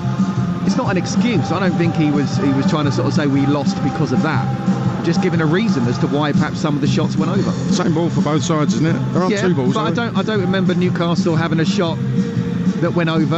I mean, even Isak's shot nearly went over when he scored, and it was only 8 yards out. But look, it is a little bit different. But they train with it all week, though, don't they? Yeah, and that's where the Spurs keeper, who'd only arrived Sunday, might have a bit of a problem. Absolutely. and you know what? That shot where he just sort of squirmed and, it definitely moved. A long ranger, sure. Yeah, absolutely. But look, the bigger picture is, and maybe it was a good sort of hiding thing, is what some type of thing Fergie used to do, didn't he, back in the day? Sort of, deflect from the defeat. It's a problem for Arsenal. No one saw that coming, and there's absolutely no doubt about it. Newcastle are massively in the driving seat for that one. So, is there a problem with it, though, that it does sounds like a bit of a lame excuse? People are, taking the mickey a little bit now, and he might be trying to deflect away from the result, the players and himself, but actually he's probably done the opposite. I don't know.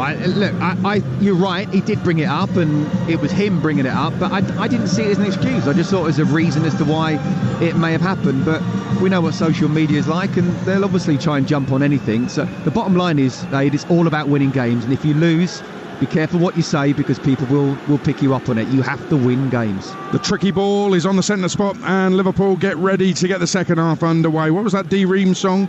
Things can only get better. Spurs 0, Liverpool 0. Scott Minto, Sam Matterface. I love that record. The most famous League Cup meeting between these two came 43 years ago when Liverpool beat Tottenham 3-1 in extra time in the 1982 League Cup final. Steve Archibald scored for Keith Birkinshaw's Spurs side. Ronnie Whelan scored twice. Ian Rush, obviously, scored for Bob Paisley's team. That was the second in a line of 4 consecutive League Cup triumphs for the Reds between 81 and 84. And it was actually Spurs' first ever defeat in a Wembley Cup final. They had a 100% record up until that point. We're back underway, and no more changes at the start of the second half after the 2 in the first 45. What are you hoping to see in this second 45, Scott Minto? I think just players playing how we know they can. I don't think they've quite been at it. Liverpool, to be fair, stepped it up towards the end of that first half, but they're still not quite at the level of we've seen in all competitions so far. So, look, this is a two-legged affair. Liverpool would be more than happy to not play that well and take it 0-0 to Anfield. Then it's a one-off game at home. We know what the fans can be like there.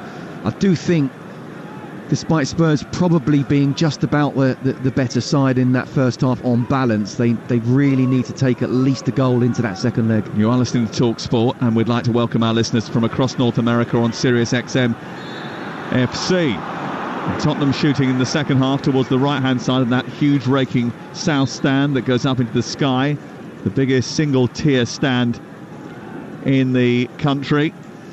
Wearing white shirts, dark sleeves and dark shorts, attacking the goal away to our right. Liverpool all in red with white collars, attacking the goal away to our left-hand side. And their supporters are in the corner of the ground directly opposite us, and away to our sort of diagonal left. And I think they've been a little bit disappointed that their team haven't found their top gear yet. Here is Gakpo running into the channel on the left-hand side. Always difficult to do, especially in a month like this where they've got 8 games in 25 days. And they have Accrington on Saturday lunchtime, which is live on TalkSport as well. Tsimikas encouraged to take the throw quickly. I'll run through the 2-11s for you in just a second. Here is Gravenberch, dispossessed by Solanke. Solanke trying to bring the ball clear, and then he finds Johnson up over the halfway line. Van Dijk comes across and tries to jockey him, and does just that. Nips in front of him, pinches the ball, and leaves a little bit on him in terms of just stretches his arm out into his midriff. He gets winded by that, Johnson. The referee says play on, and he was right in front of the assistant on the near side. You could just see Van Dijk just edging up to him and waiting for the moment when he was going to strike. It was like a shark stalking his prey.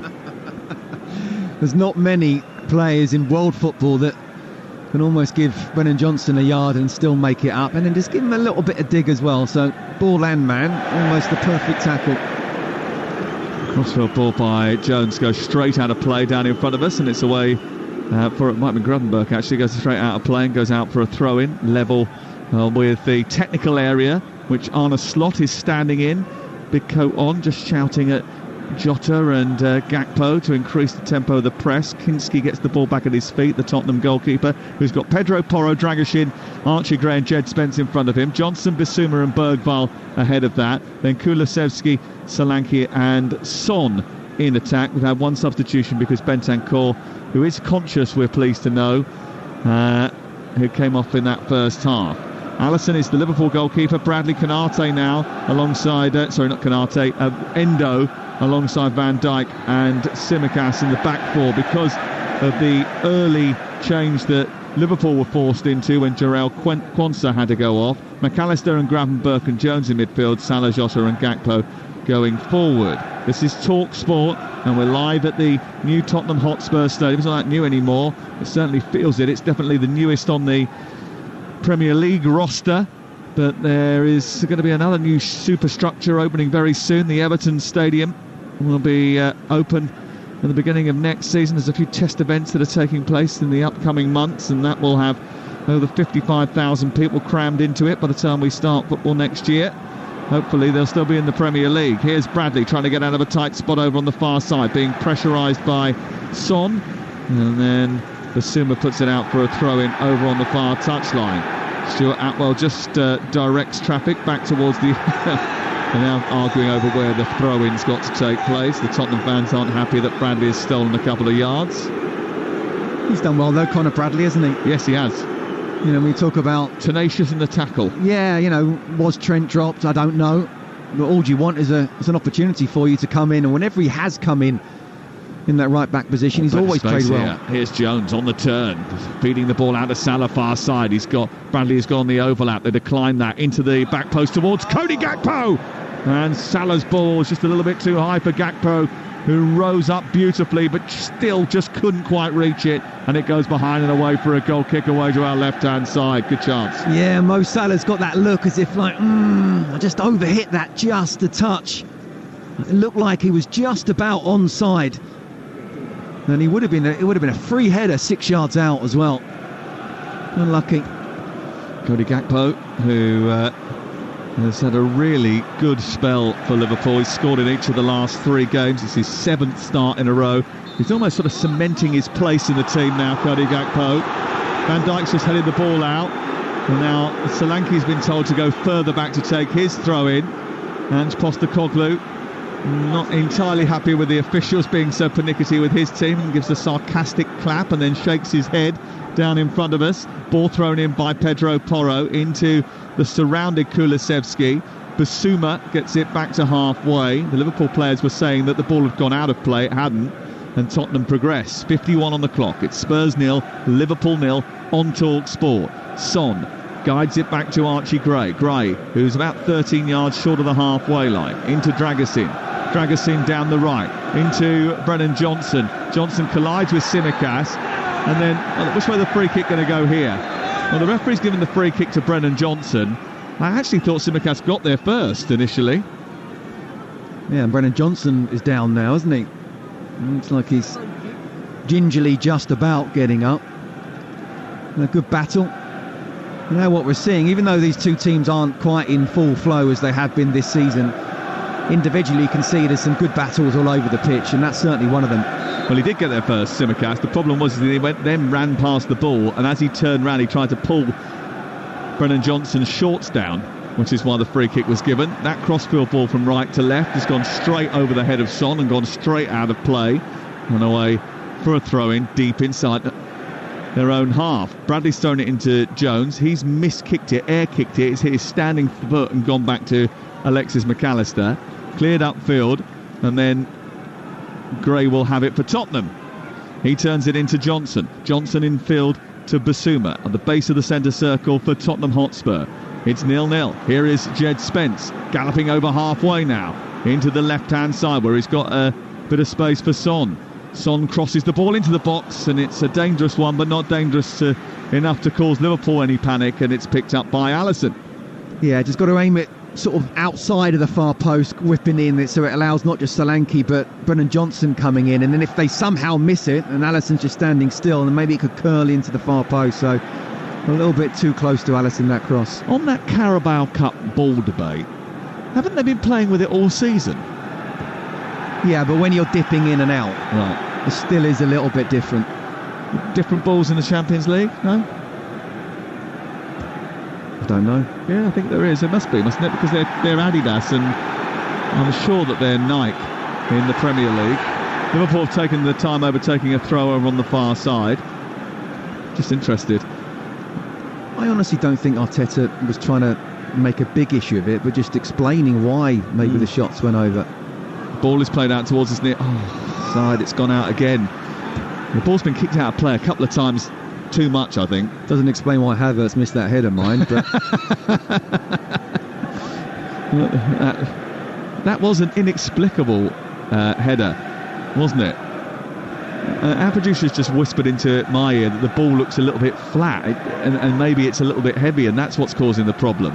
The ball's just bounced kindly for Gakpo from the throw, and he's got away from Basuma. Leads the charge out towards the right-hand side into Salah. Looks to poke it through, but Basuma's recovered enough to block the pass, and he can't find Bradley.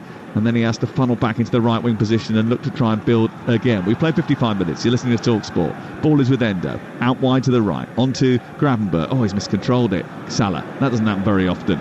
He's taken off him by Jed Spence, and he tries to get away, but Bradley is there, puts the ball out. It's away for a throw-in to Tottenham, away to our left-hand side. I think, I might be clutching here, but I think we're going to get a moment of magic which lights up this stadium tonight between now and 90 minutes, and that's going to give us a narrative for tomorrow. Yeah, and look, the beauty of it, there is so much quality there. We just haven't seen it as much as we perhaps expected, and certainly saw just 2 or 3 weeks ago. There's no doubt about it, these players are capable of that, and it might just take that one bit of brilliance, and it needs to come from Spurs really if they're to stay in this competition, because if it does come from Liverpool and they go back up to Anfield in a month's time 1-0 ahead, I just don't see Spurs getting back into it. And Spurs' home form has been pretty shocking recently. They won here in the Carabao Cup in another disorderly game with Manchester United, but they haven't won here in the league since the 3rd of November. And Lucas Bergvall has put Alisson under pressure, and Alisson has just about got away with it, but not the second time. Pedro Porro with an open goal. Oh, he's missed it. He might get it back from Bergvall. Oh, he's completely steered it wide. What on earth is he doing? Just hit the target. He's tried to clip it to the far post. Alisson Becker embarrassed by Lucas Bergvall, but Tottenham Hotspur do not make him pay.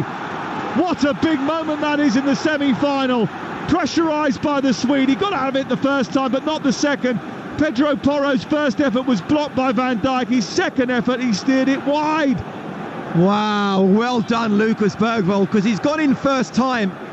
Alisson's really lucky. He's trying to do a Cruyff turn, but he's missed it completely. But Bergvall's gone past the ball, but quickly got up and nicked it off him.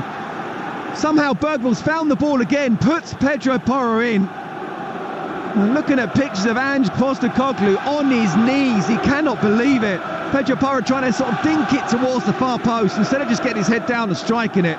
What a wonderful opportunity. Oh, what a chance that was. And Pedro Porro, who provides a near constant stream of crosses, had a really difficult game in the league against Liverpool. I mean, who didn't? What a chance it was to put Tottenham in front in the semi-final first leg. Here is Jones. Square to Virgil van Dijk. And Alisson there, far too casual with the ball at his feet. And then, after getting a let-off, really, then allowed Bergvall a second chance to nick it. Yeah, so it's a well-played Bergvall. Brilliant. And that's what you want. Someone, you talked about someone to do a little bit of magic. That in itself is a little bit of magic. Just really trying to press, not just once, but twice. In the end, Porro couldn't keep it under his spell. And as a result, it's still 0-0. And there's still all to play for here. And there will be whatever happens, I think. I don't think anyone's going to run away with this tonight. Here is Tsimikas playing it infield to McAllister. The Spurs fans finding their voice at last. They get a sense that there is something here for the taking. This Liverpool team that have been so rampant this season, that have scored so many goals, just don't look as potent as they have done, and credit has to go to that Tottenham back line. Let's be honest, there's only one member of that back four and goalkeeping unit that are playing in their regular positions, that have been playing regular football, that are first choice for this team, but they have kept the best team in Europe at bay so far, and they do deserve credit for that. Bergvall putting the press on again. He's full of energy, the 18-year-old. Upsetting Endo. Goes back to Alisson. He plays it this time to the Japanese, who slides it up to Jones. First time ball into Bradley. Over halfway on the right-hand side as Liverpool look at it. They start to accelerate down that right touchline. Then Salah comes infield. Left-footed ball towards the middle of the Spurs half. But he overhit that, really, and it was difficult. Well won back by Bradley. They won a free kick, the Tottenham fans, but it was a well-timed challenge that by Conor Bradley. And off they go again. Bradley moves up towards the right edge of the penalty area. He's got Salah towards his right. Son has stayed down after the effects of that tackle. Salah into the near post, and Kinski's dropped it, but Jota can't get there. It was parried from under the crossbar by Kinski, but he was quick enough to grab it ahead of Jota. But I tell you what, I don't know if his heart was in his mouth, but mine was. Yeah, ours up here on behalf of the 21-year-old. Salah's put the cross in, he's overplayed it, but it's one of those where, you know, he's going backwards, and if he doesn't just palm it down, then he'll carry the ball over the line. So he has to do it, but then you're panicking on his behalf, and if someone is able to read that, and I think it was Jota who almost did, and actually it's quite calm play from the youngster. But now we have a game on our hands. Now we've got two teams really at it, both on a physical level but also a technical level. Triple threat from the bench. Bradley off, Alexander-Arnold on, off comes Jota, on goes Darwin Núñez, on comes Luis Diaz, off comes... We're still waiting. Cody Gakpo. Yeah, perhaps not surprising. Curtis Jones, I think he's been great when he's played for Liverpool this season, but I think he's been quiet again today. But clearly Arne Slot's not happy with what he's seen and believes that he can make changes and get a win in the first leg. But this is what we're talking about, the intensity being a lot better, both teams going at it, and we're seeing chances now as well. Well, it started with Bergvall leading the press, didn't it? And all of a sudden, a few changes for Liverpool, and there may well be an added impetus. Wouldn't it be just the story of Trent Alexander-Arnold coming off the bench to provide the bullets for someone to fire Liverpool into a first leg lead? Van Dijk and Solanke embroiled in a bit of a tangle. Solanke went down, not sure how much contact there was, but the free kick was given. Then Tsimikas has pinched it and sent it out towards the left channel, and Núñez was chasing, but Dragusin got there first, and then Kinski doesn't kick it long. Instead he tries to clear it, and Núñez almost got there to block the clearance, which went straight up to halfway. Comes back via Van Dijk, taken down by Trent Alexander-Arnold, who switches it into the path of Jones. Back to Alexander-Arnold again. He flicks it round the corner to Gravenberch. Back to Trent Alexander-Arnold, who wanders forward and then elevates the ball elegantly out to the near touchline. Taken down by Luis Diaz. Diaz approaches the box. Tsimikas into the area, looking for Núñez with a header. And it's straight into the arms of Kinski, who grabs it high above his head.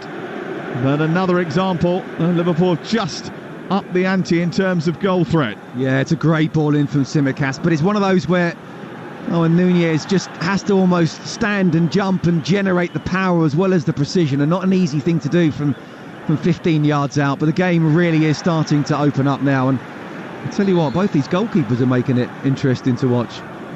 Just trying to spice it up a little bit, aren't they, just to keep us on the edge of our seats. We like that, that's okay. The next few away trips actually will test Liverpool, I think, and their impressive away record, because not only have they've got to come here for this semi-final, they go to Forest at the City Ground in the Premier League next week, and then Brentford straight after that. There is a FA Cup game against Accrington on Saturday, which we will be at live, Adrian and I and Dean Ashton. 12:30 kick-off live on Talksport. It's one of 11 commentaries from the FA Cup this weekend. Our FA Cup weekend starts tomorrow night, Everton-Peterborough, live on Talksport. Here's Núñez, down the right-hand side, into the right wing, tries to put it in towards the near post, and Dragusin actually did really well not to get involved there and allow that to run through to Kinski, who dropped on the ball on the edge of the 6-yard box with very little pressure from a red shirt. Yeah, well, I don't know whether he said it in Czech or in English, but clearly there must have been some kind of communication. I'll tell you what, he is a confident boy. I mean, he hasn't had much shot stopping to do tonight, but he's been excellent with his feet. I mean, he's been terrific that way. I mean, if you look back at his stats from the Czech League, he hardly concedes a goal. And that might be because of the team that he's in. It might be because he hasn't had to do too much in what is a really good Slavia Prague team. But, well, everything he's had to do, he's just about got away with tonight so far. He's very confident. His dad was a great goalkeeper. He was a Czech legend, and he is an idol of his son. And his son absolutely worships the ground he walks on, wanted to be like him. And now he's playing in the Premier League. Here is Gravenberch trying to nudge the ball forward. It's cut out by Archie Garay, another impressive youngster for Tottenham Hotspur. He sends the ball beautifully out towards the near side, and Kulusevski gallops forward towards the right edge of the penalty area. He's got only a couple in the centre. One of them is Johnson. The other one now arriving late is Solanke. His first cross is blocked, and it comes back out towards the near side, and Pedro Porro. Bergvall back towards Porro, but it was a short ball which was cut out by Nunez, out for a throw-in. Archie Gray nicking the ball, stepping out of defence, and then playing it beautifully with the outside of his right boot into the path of Kulusevski. Terrific. Brilliant from the youngster. And again, playing out of position as an 18-year-old. Big move coming from Leeds to London. And just the composure he showed, and then the quality of pass. Kulusevski getting down the outside from the throw-in. He's got support from Bergvall. Can he get the cross in here? It's deep towards the far post, away by Alexander-Arnold. Up to halfway it goes. Tottenham win it back, and now try to forge a way forward. We played 20 minutes of the second half. It's still 0-0 on Talksport and Sirius XMFC in the United States of America. Thank you very much for tuning in wherever you are around the world today. If you're going up and down the country in the UK, be careful, it's very icy out there. And we must send a message to our listeners in California, some of them suffering in the wildfires that have befallen that state in the last 24 hours or so. Our best wishes to you. Here is Tsimikas all the way back to Alisson.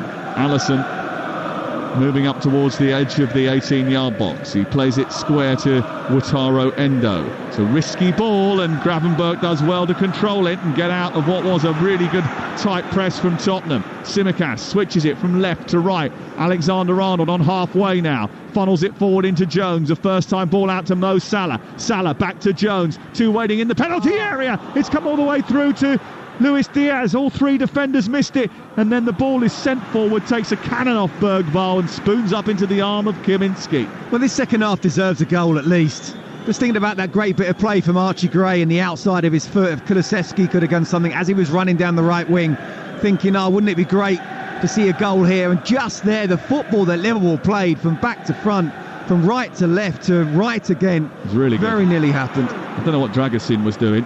He completely missed the ball. It went right underneath his body. Space here for Luis Diaz. It's just been over here. A better ball there, and he was in down that left-hand side. Porro had gone further up the pitch, and there was space in behind. Alexander-Arnold just overcooked it slightly. Yeah, his left foot's not quite as good as his right, and just overplayed it there. But the game really is opening up, isn't it? We had the first half had a sort of first leg feel to it, but now you get the feeling that Spurs know they need to try and get a goal. Liverpool starting to play a lot better as well. But both will feel that there's something for them to take from this, won't they? They'll see that the other isn't quite up to full tilt. Tottenham are defending so much better than they have done over the course of the last few weeks. But can they keep that up for the whole 90 minutes? Here is Johnson on the near side, feeding it into Kulusevski. Out towards the right, he charges, gets up to the edge of the penalty area, tries to get on the outside of Van Dijk, and then tries to pull it through the box, but it's straight to McAllister. And then Luis Diaz is sort of tripped on this near side. He certainly is fouled by Bergvall. That's going to be a yellow card. He is good though, Luis Diaz, isn't he? I mean, the way he just kind of sucks you in as a defender. He did it the first time, and then Bergvall went past Pedro Porro and then just dinked it over Bergvall. He just makes people dive in, make people think they can win the ball.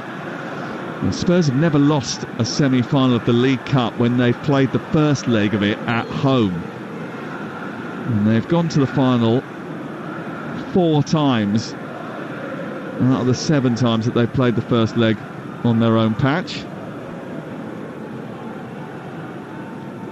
I think Bergvall was feeling that he didn't actually make contact, but just the fact that he was slide tackling in was enough for him to try and move out the way, Luis Diaz. I think the previous challenge on Luis Diaz was probably a foul anyway. 68 gone, 0-0. This is Talksport, and it's Sam Matterface and Scott Minto at the Tottenham Hotspur Stadium, this brilliant arena. And we're fortunate enough to sit right up high on the halfway line and watching a beautiful landscape. It looks like you're in one of those sort of VR headsets. It's such a great view. You can't quite believe that it's real. Here's Salah playing a lovely reverse ball into Nunez. First time shot saved by Kinski. Brilliant. Came out very quickly to meet the Uruguayan and made a very good save. Brilliant save. Made himself big. Nunez realised he had to take that first time. The angle was tight, but any good goalkeeper, especially with that angle, makes it look almost impossible, and he did. Lovely ball over the top for Salah to chase, but he's not going to get there because Kinski is out again. And he's made a good start. He's certainly endeared himself to the Tottenham Hotspur supporters. I bet Guillermo Vicario's not sitting as comfortably as maybe he would have been if it had been a different person between the sticks. Son into Bergvall on the half turn, trying to get away, plays it back to Basuma. He's had a lot of touch to the ball tonight, Bergvall, and he's been very good in that central midfield position. Lovely ball round the corner by Brennan Johnson. Enter Pedro Porro. His cross into the box. Solanke was coming. Wataru Endo was there, and even though he felt some contact in his back, he managed to get it clear. Nunez has done brilliantly to keep the ball in on this near side, stretching to reach a long pass forward. He's helped it back to Tsimikas in the left full-back position, and then it's into Jones, Gravenberch, and then he travels to the far side. Liverpool know they don't need to force the issue because they've got the second leg at home, but that's no guarantee. No, their record this season has been so good. Johnson with a really poor ball forward, giving it straight back to Gravenberch after Tottenham have been gifted back possession. Now on the edge of the area, Nunez has got it, plays a 1-2 with Luis Diaz, then spreads it to the right-hand side. Alexander-Arnold with a first-time cross, headed away by Dragoshin. Taken down by Gravenberch and then taken back to halfway and Endo. The Liverpool fans urging their team forward now. 20 minutes to go. Goalless on Talksport and Sirius XMFC. The ball now with Jones back out to the left. Taken on by Tsimikas. Left-footed ball. Beautiful. Through the 6-yard box. Doesn't reach anyone. Then slammed goalwards by Alexander-Arnold and cleared off the line by Dragoshin. And then the follow-up by McAllister is narrowly wide. Well, what a block that was from Dragoshin.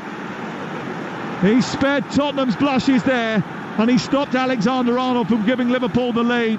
Oh, well, first of all, what a wonderful ball in from Tsimikas, just crying for someone to get on the end of it.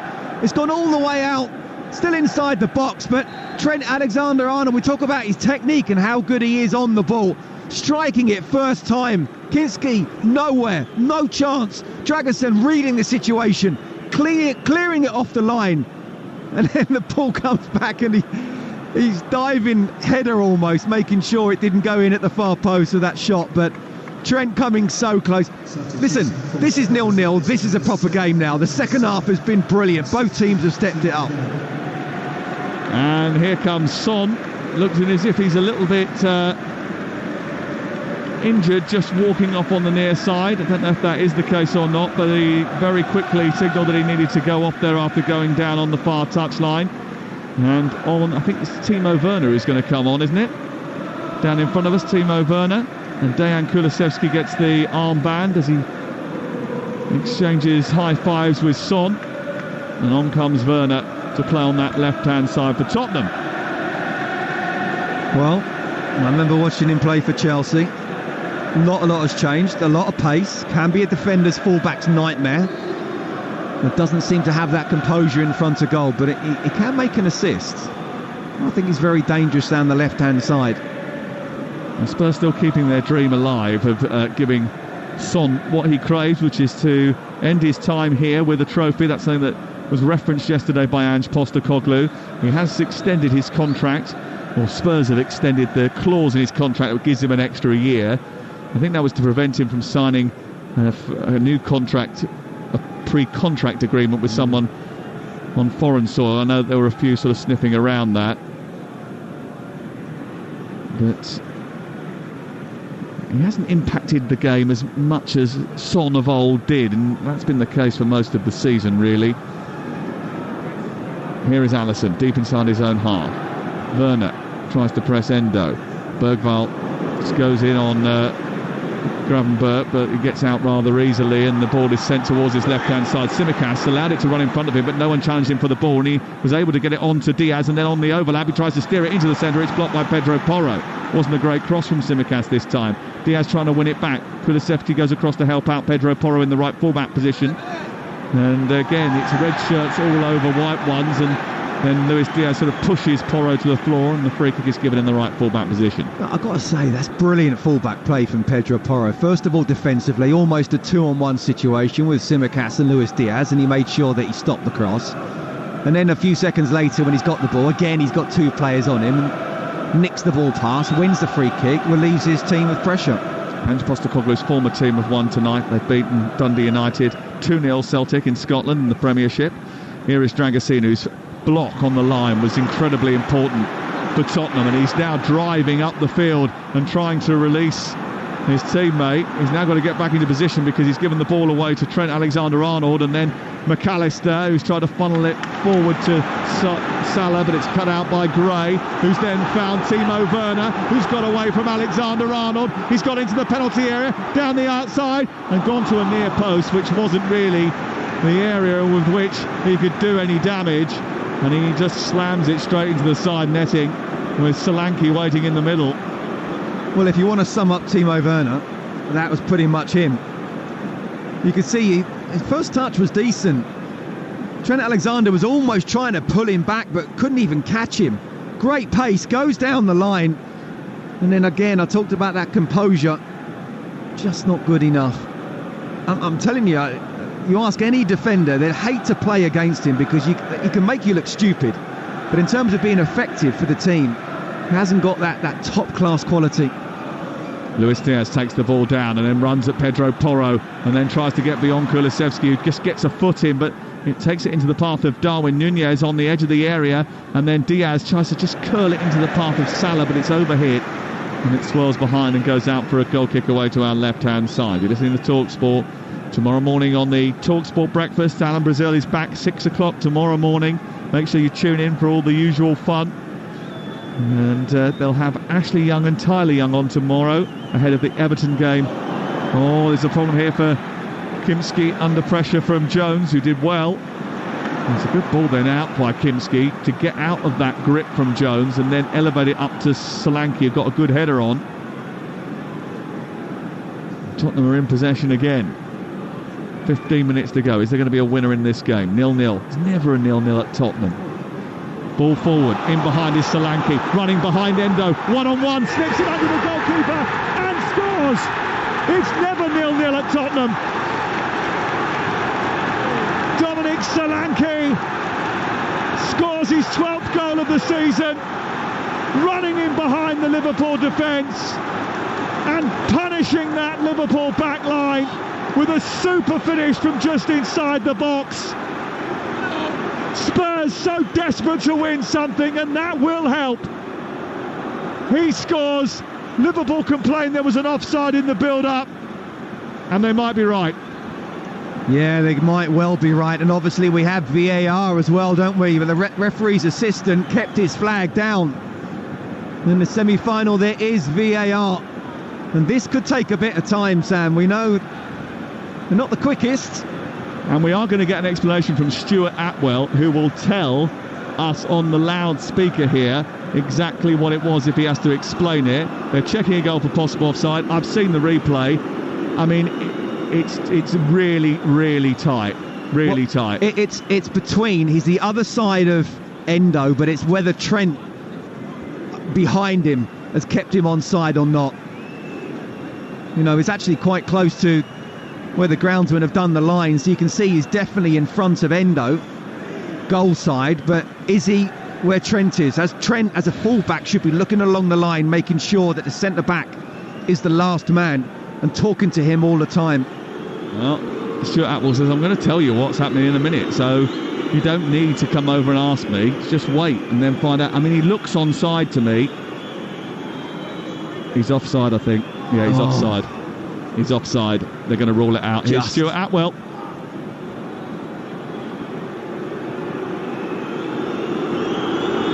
For the first time, a referee about to announce a decision in stadium.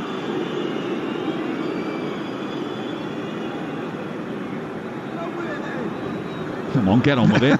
We've just seen it saying offside. Yeah, but they haven't told us yet in the stadium. The supporters have no clue. It's definitely offside. And what's he waiting for, though? Oh, I don't know.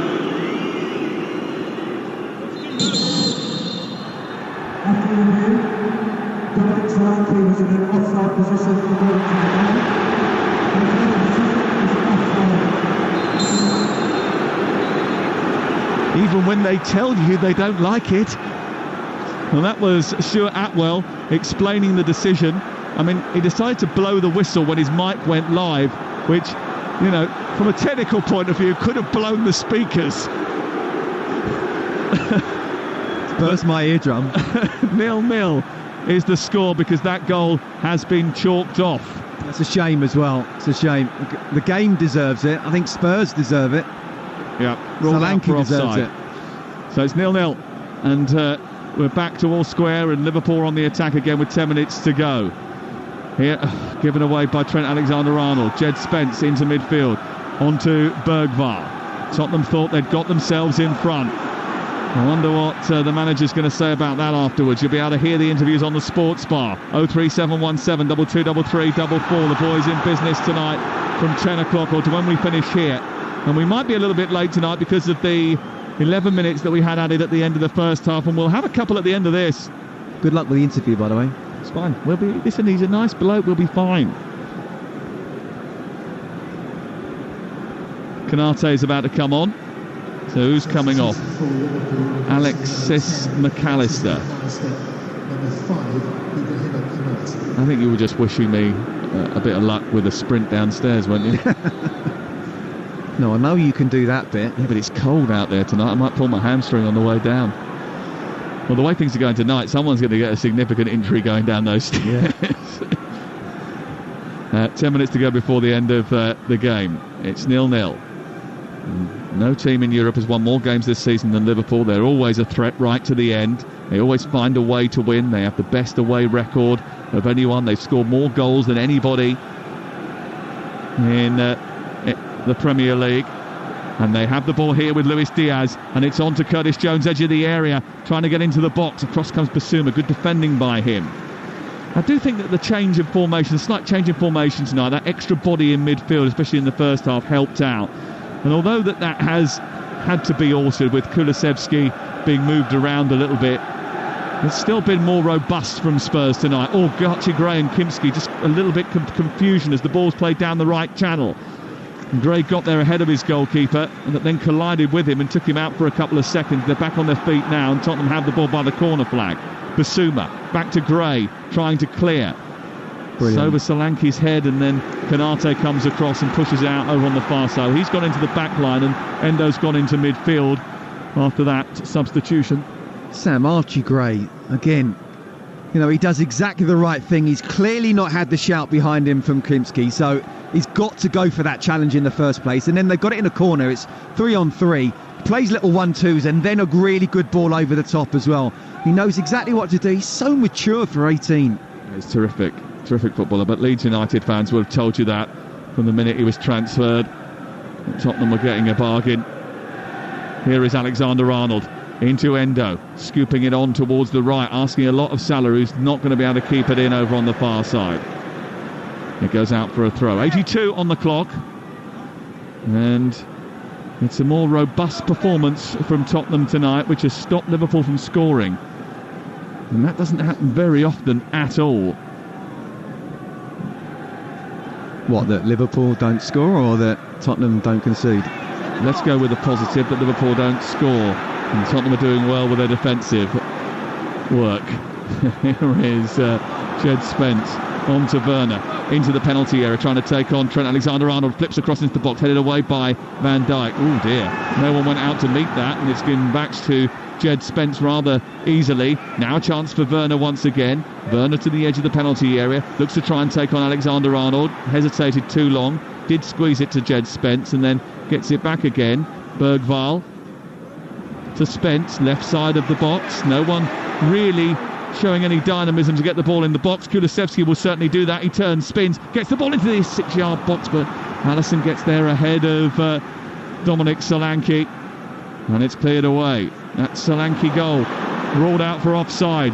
And now Liverpool coming forward, trying to take the game to Tottenham. Nunez, Gravenberch in space, running to meet in the edge of the area. Cracks a shot straight into the arms of Kinski.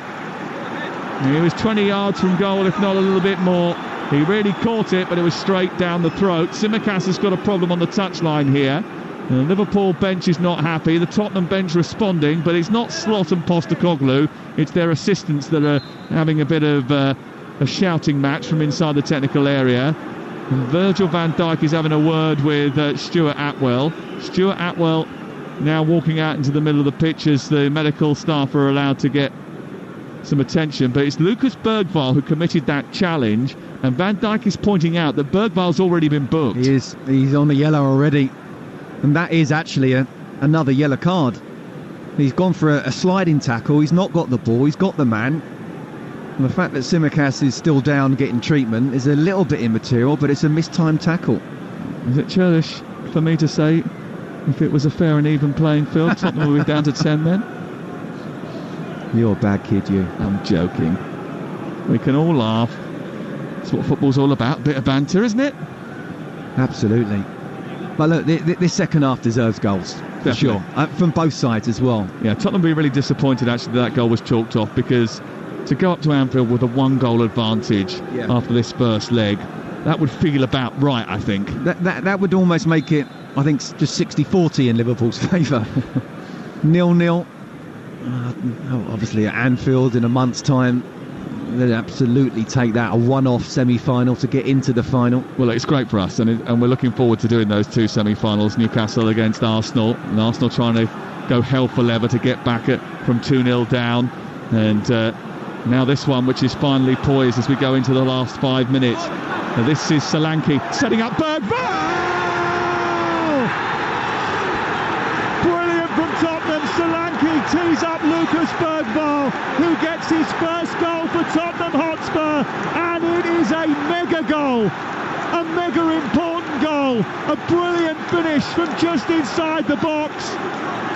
And Lucas Bergvall, the stellar Swede, who has been sensational for Spurs over the last couple of weeks, has popped up with a really important goal for Ange Postecoglou, and Tottenham deserve this. They lead by a goal to 0.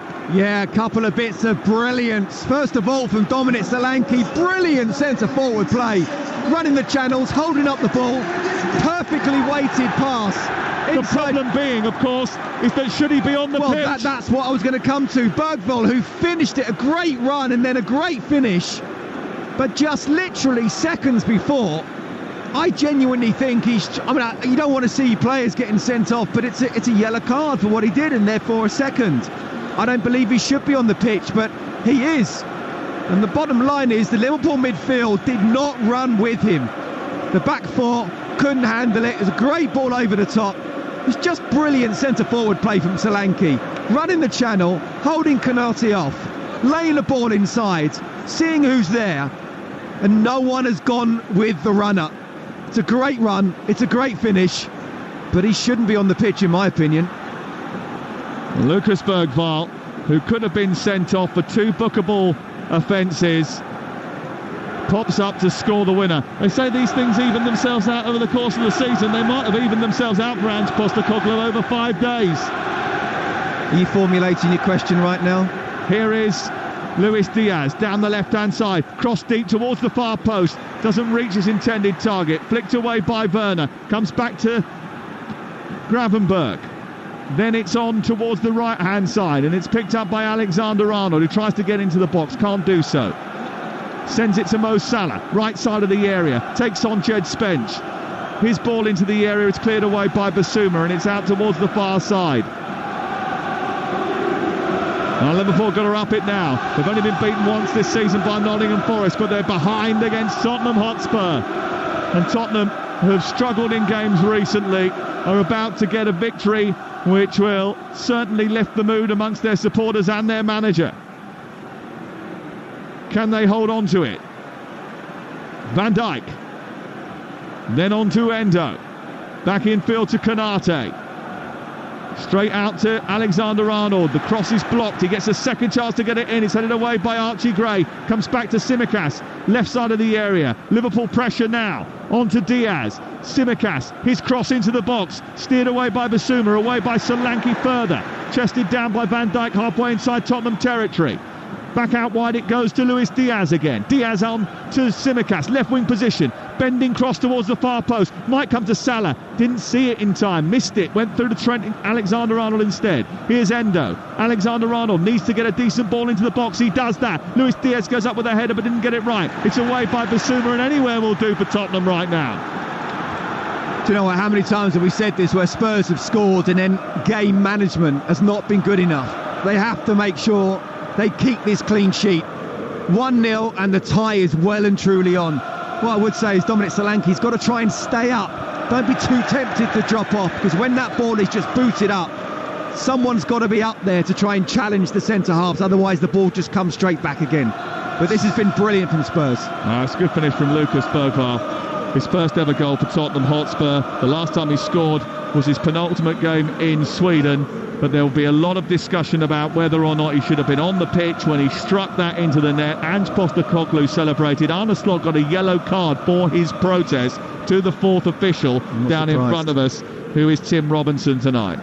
Dragusin's got a problem away to our left-hand side. 03717 223344. Postecoglou goes over to Bergvall and says you've got to stay concentrated for the last few minutes here. What did you think, Sam?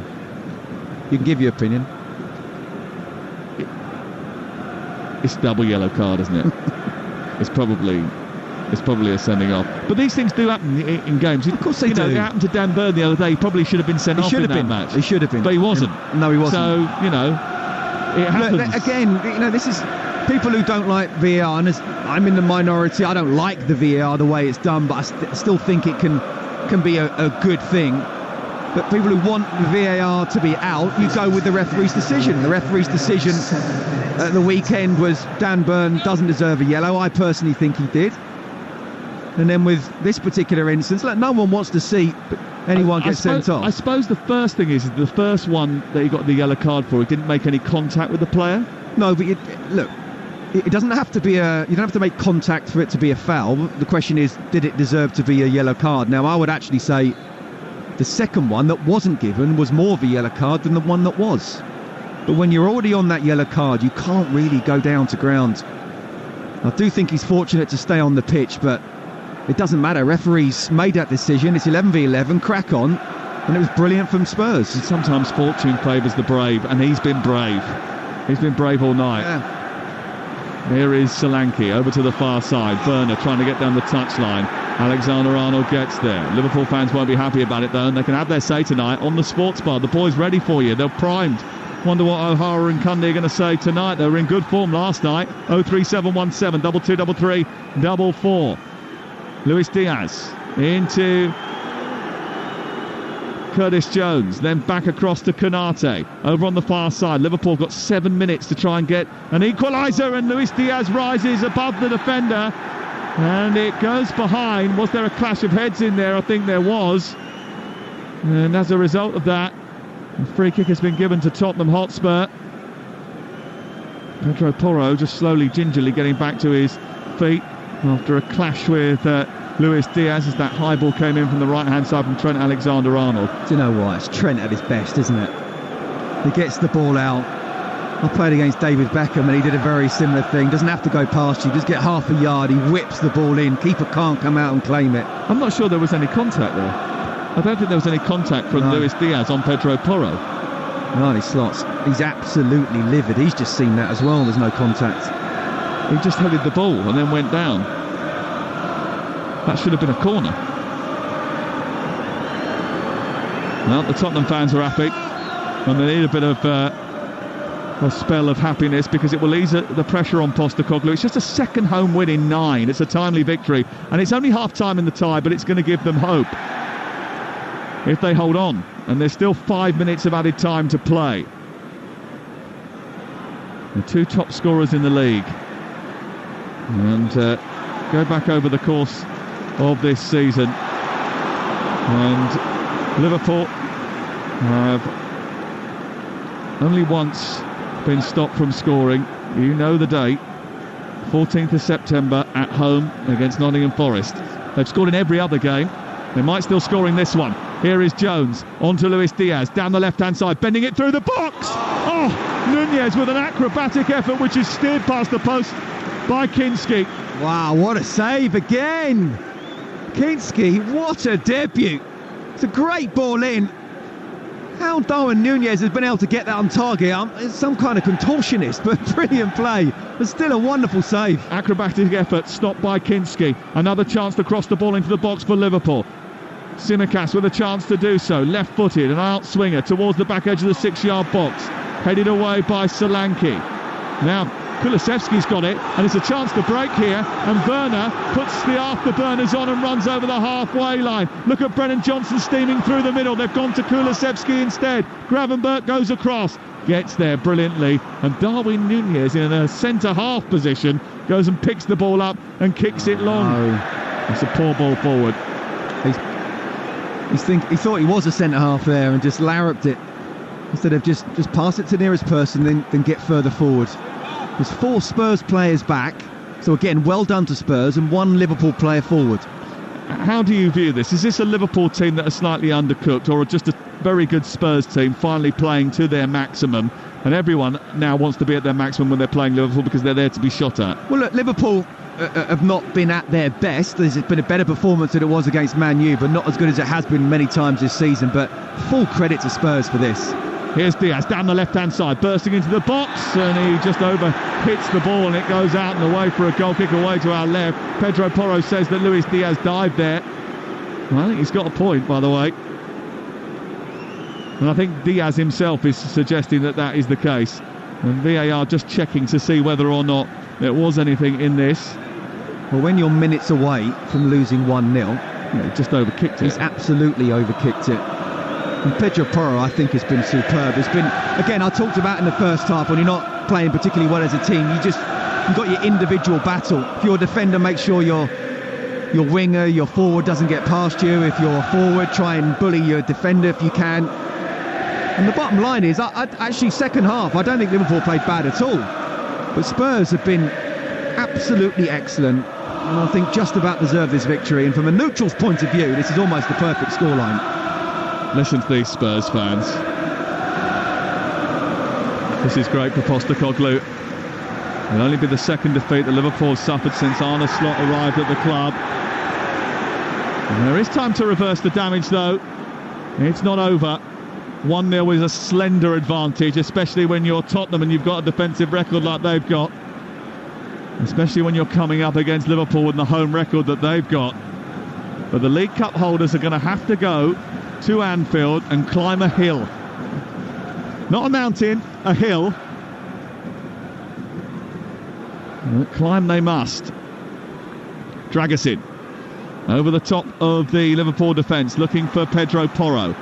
Can Tottenham see it out? Luis Diaz keeps it on the near side and twists away. Now Jones. We're into the last 30 seconds here at the Tottenham Hotspur Stadium. And Tottenham are in front.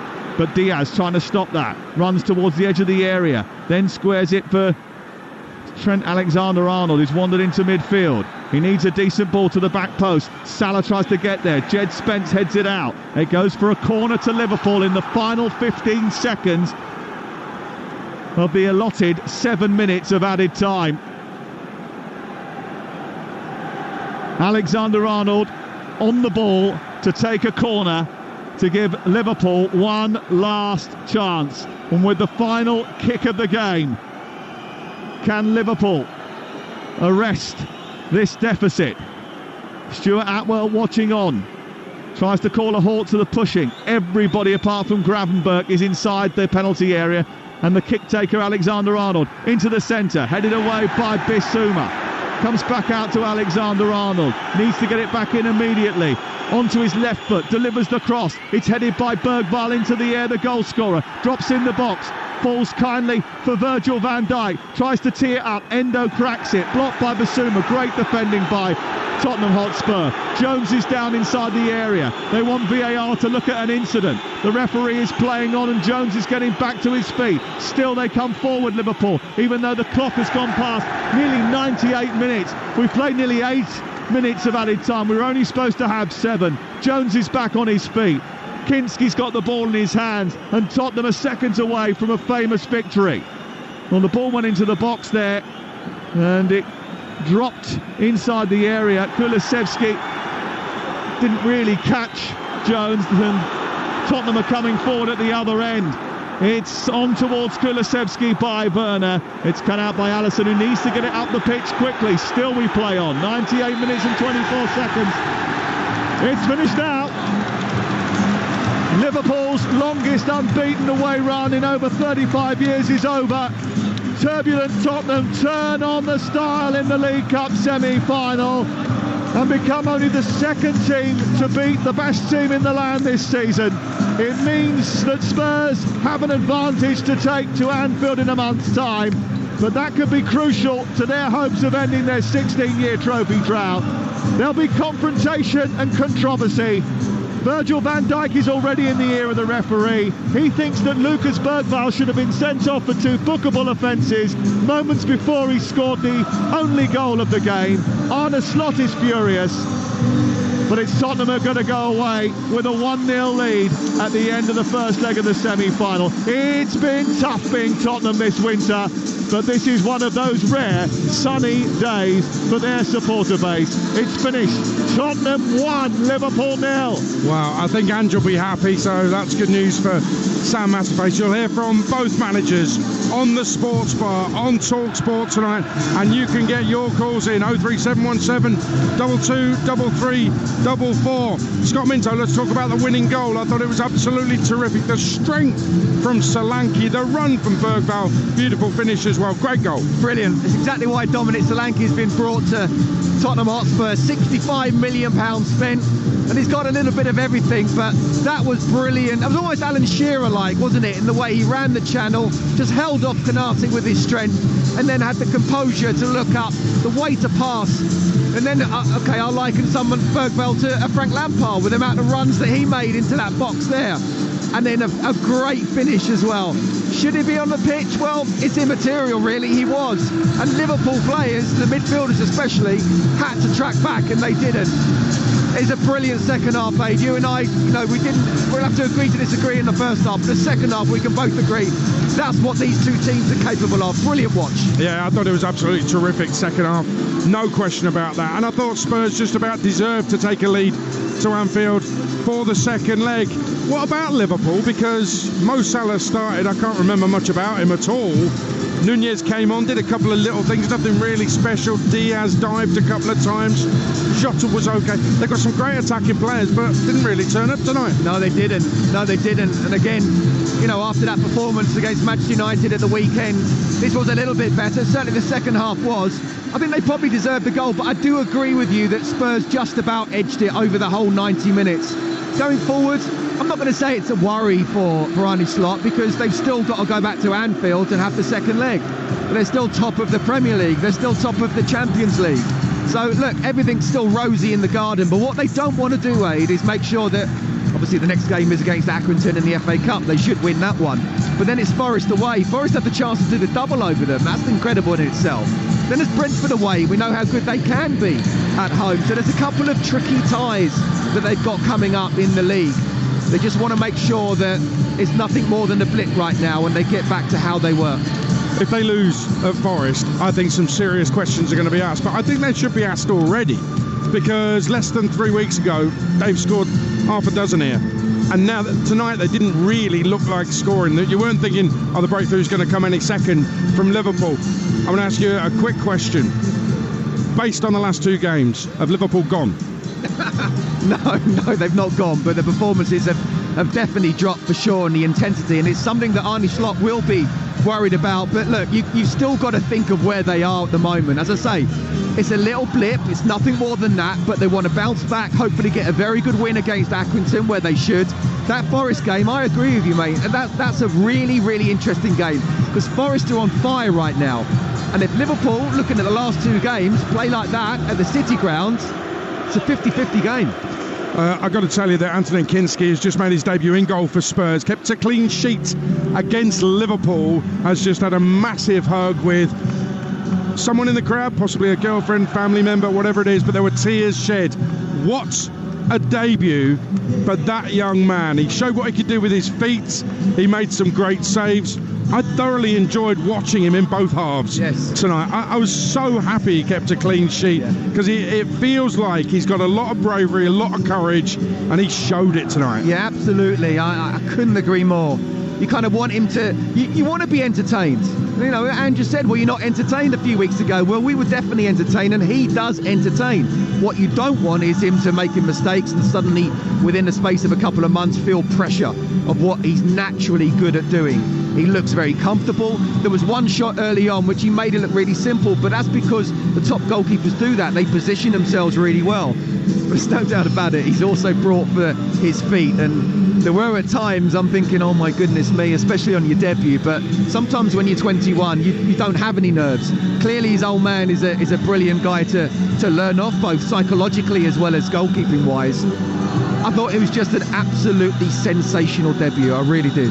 If we had a man of the match, he'd get it, wouldn't he? Do you know what? Solanke was brilliant. Bergvall, I think, was excellent. The back four, got to mention especially Archie Gray. But Kinski would have to get it for sure. Archie Gray, that run that he made out of defence, and then a ball with the outside of his feet. This kid, 18, playing centre half. I can't speak highly enough of him. I interviewed him just before Christmas. Talks so well, so confident. He's the kind of player, a bit like Kinski really, you really want him to go on and be the very best he can be at the very top level. What were you like at 18? I was a wreck. And I certainly couldn't pass the ball. Both on and off the pitch, he's a class act, and I'm telling you now, while he's been played out of position, he's learning all the time, he's not out of his depth. When he gets to his early 20s, he'll already be bossing Premier League matches. I did have an A-grade A-level English though, and that's stood me in good stead. That's not bad, is it? Well done, mate. Well done. Thank you very much. Can't remember any of it. I'm proud of you. Scott, really enjoyed your company tonight. Thank you very much. FA Cup tomorrow, Everton Posh. Join me at Goodison from 7 on Talksport for what I hope will be Everton's last ever FA Cup tie. You can moan all you like about Bergvall and the second yellow that never was, but the reality is, less than 3 weeks after scoring 6 here, Liverpool couldn't score against a makeshift defence and a 21-year-old rookie keeper making his debut. Liverpool became only the 4th team to fail to score against Spurs at this stadium this season. Liverpool's name goes alongside the others who drew a blank here: Alkmaar, Qarabag and Everton. After Sunday's stumble against United, Liverpool have achieved the impossible. They've lost at Tottenham. Is Slot shot? Have Liverpool gone? Sports Bar next on Talksport. 03717 223344.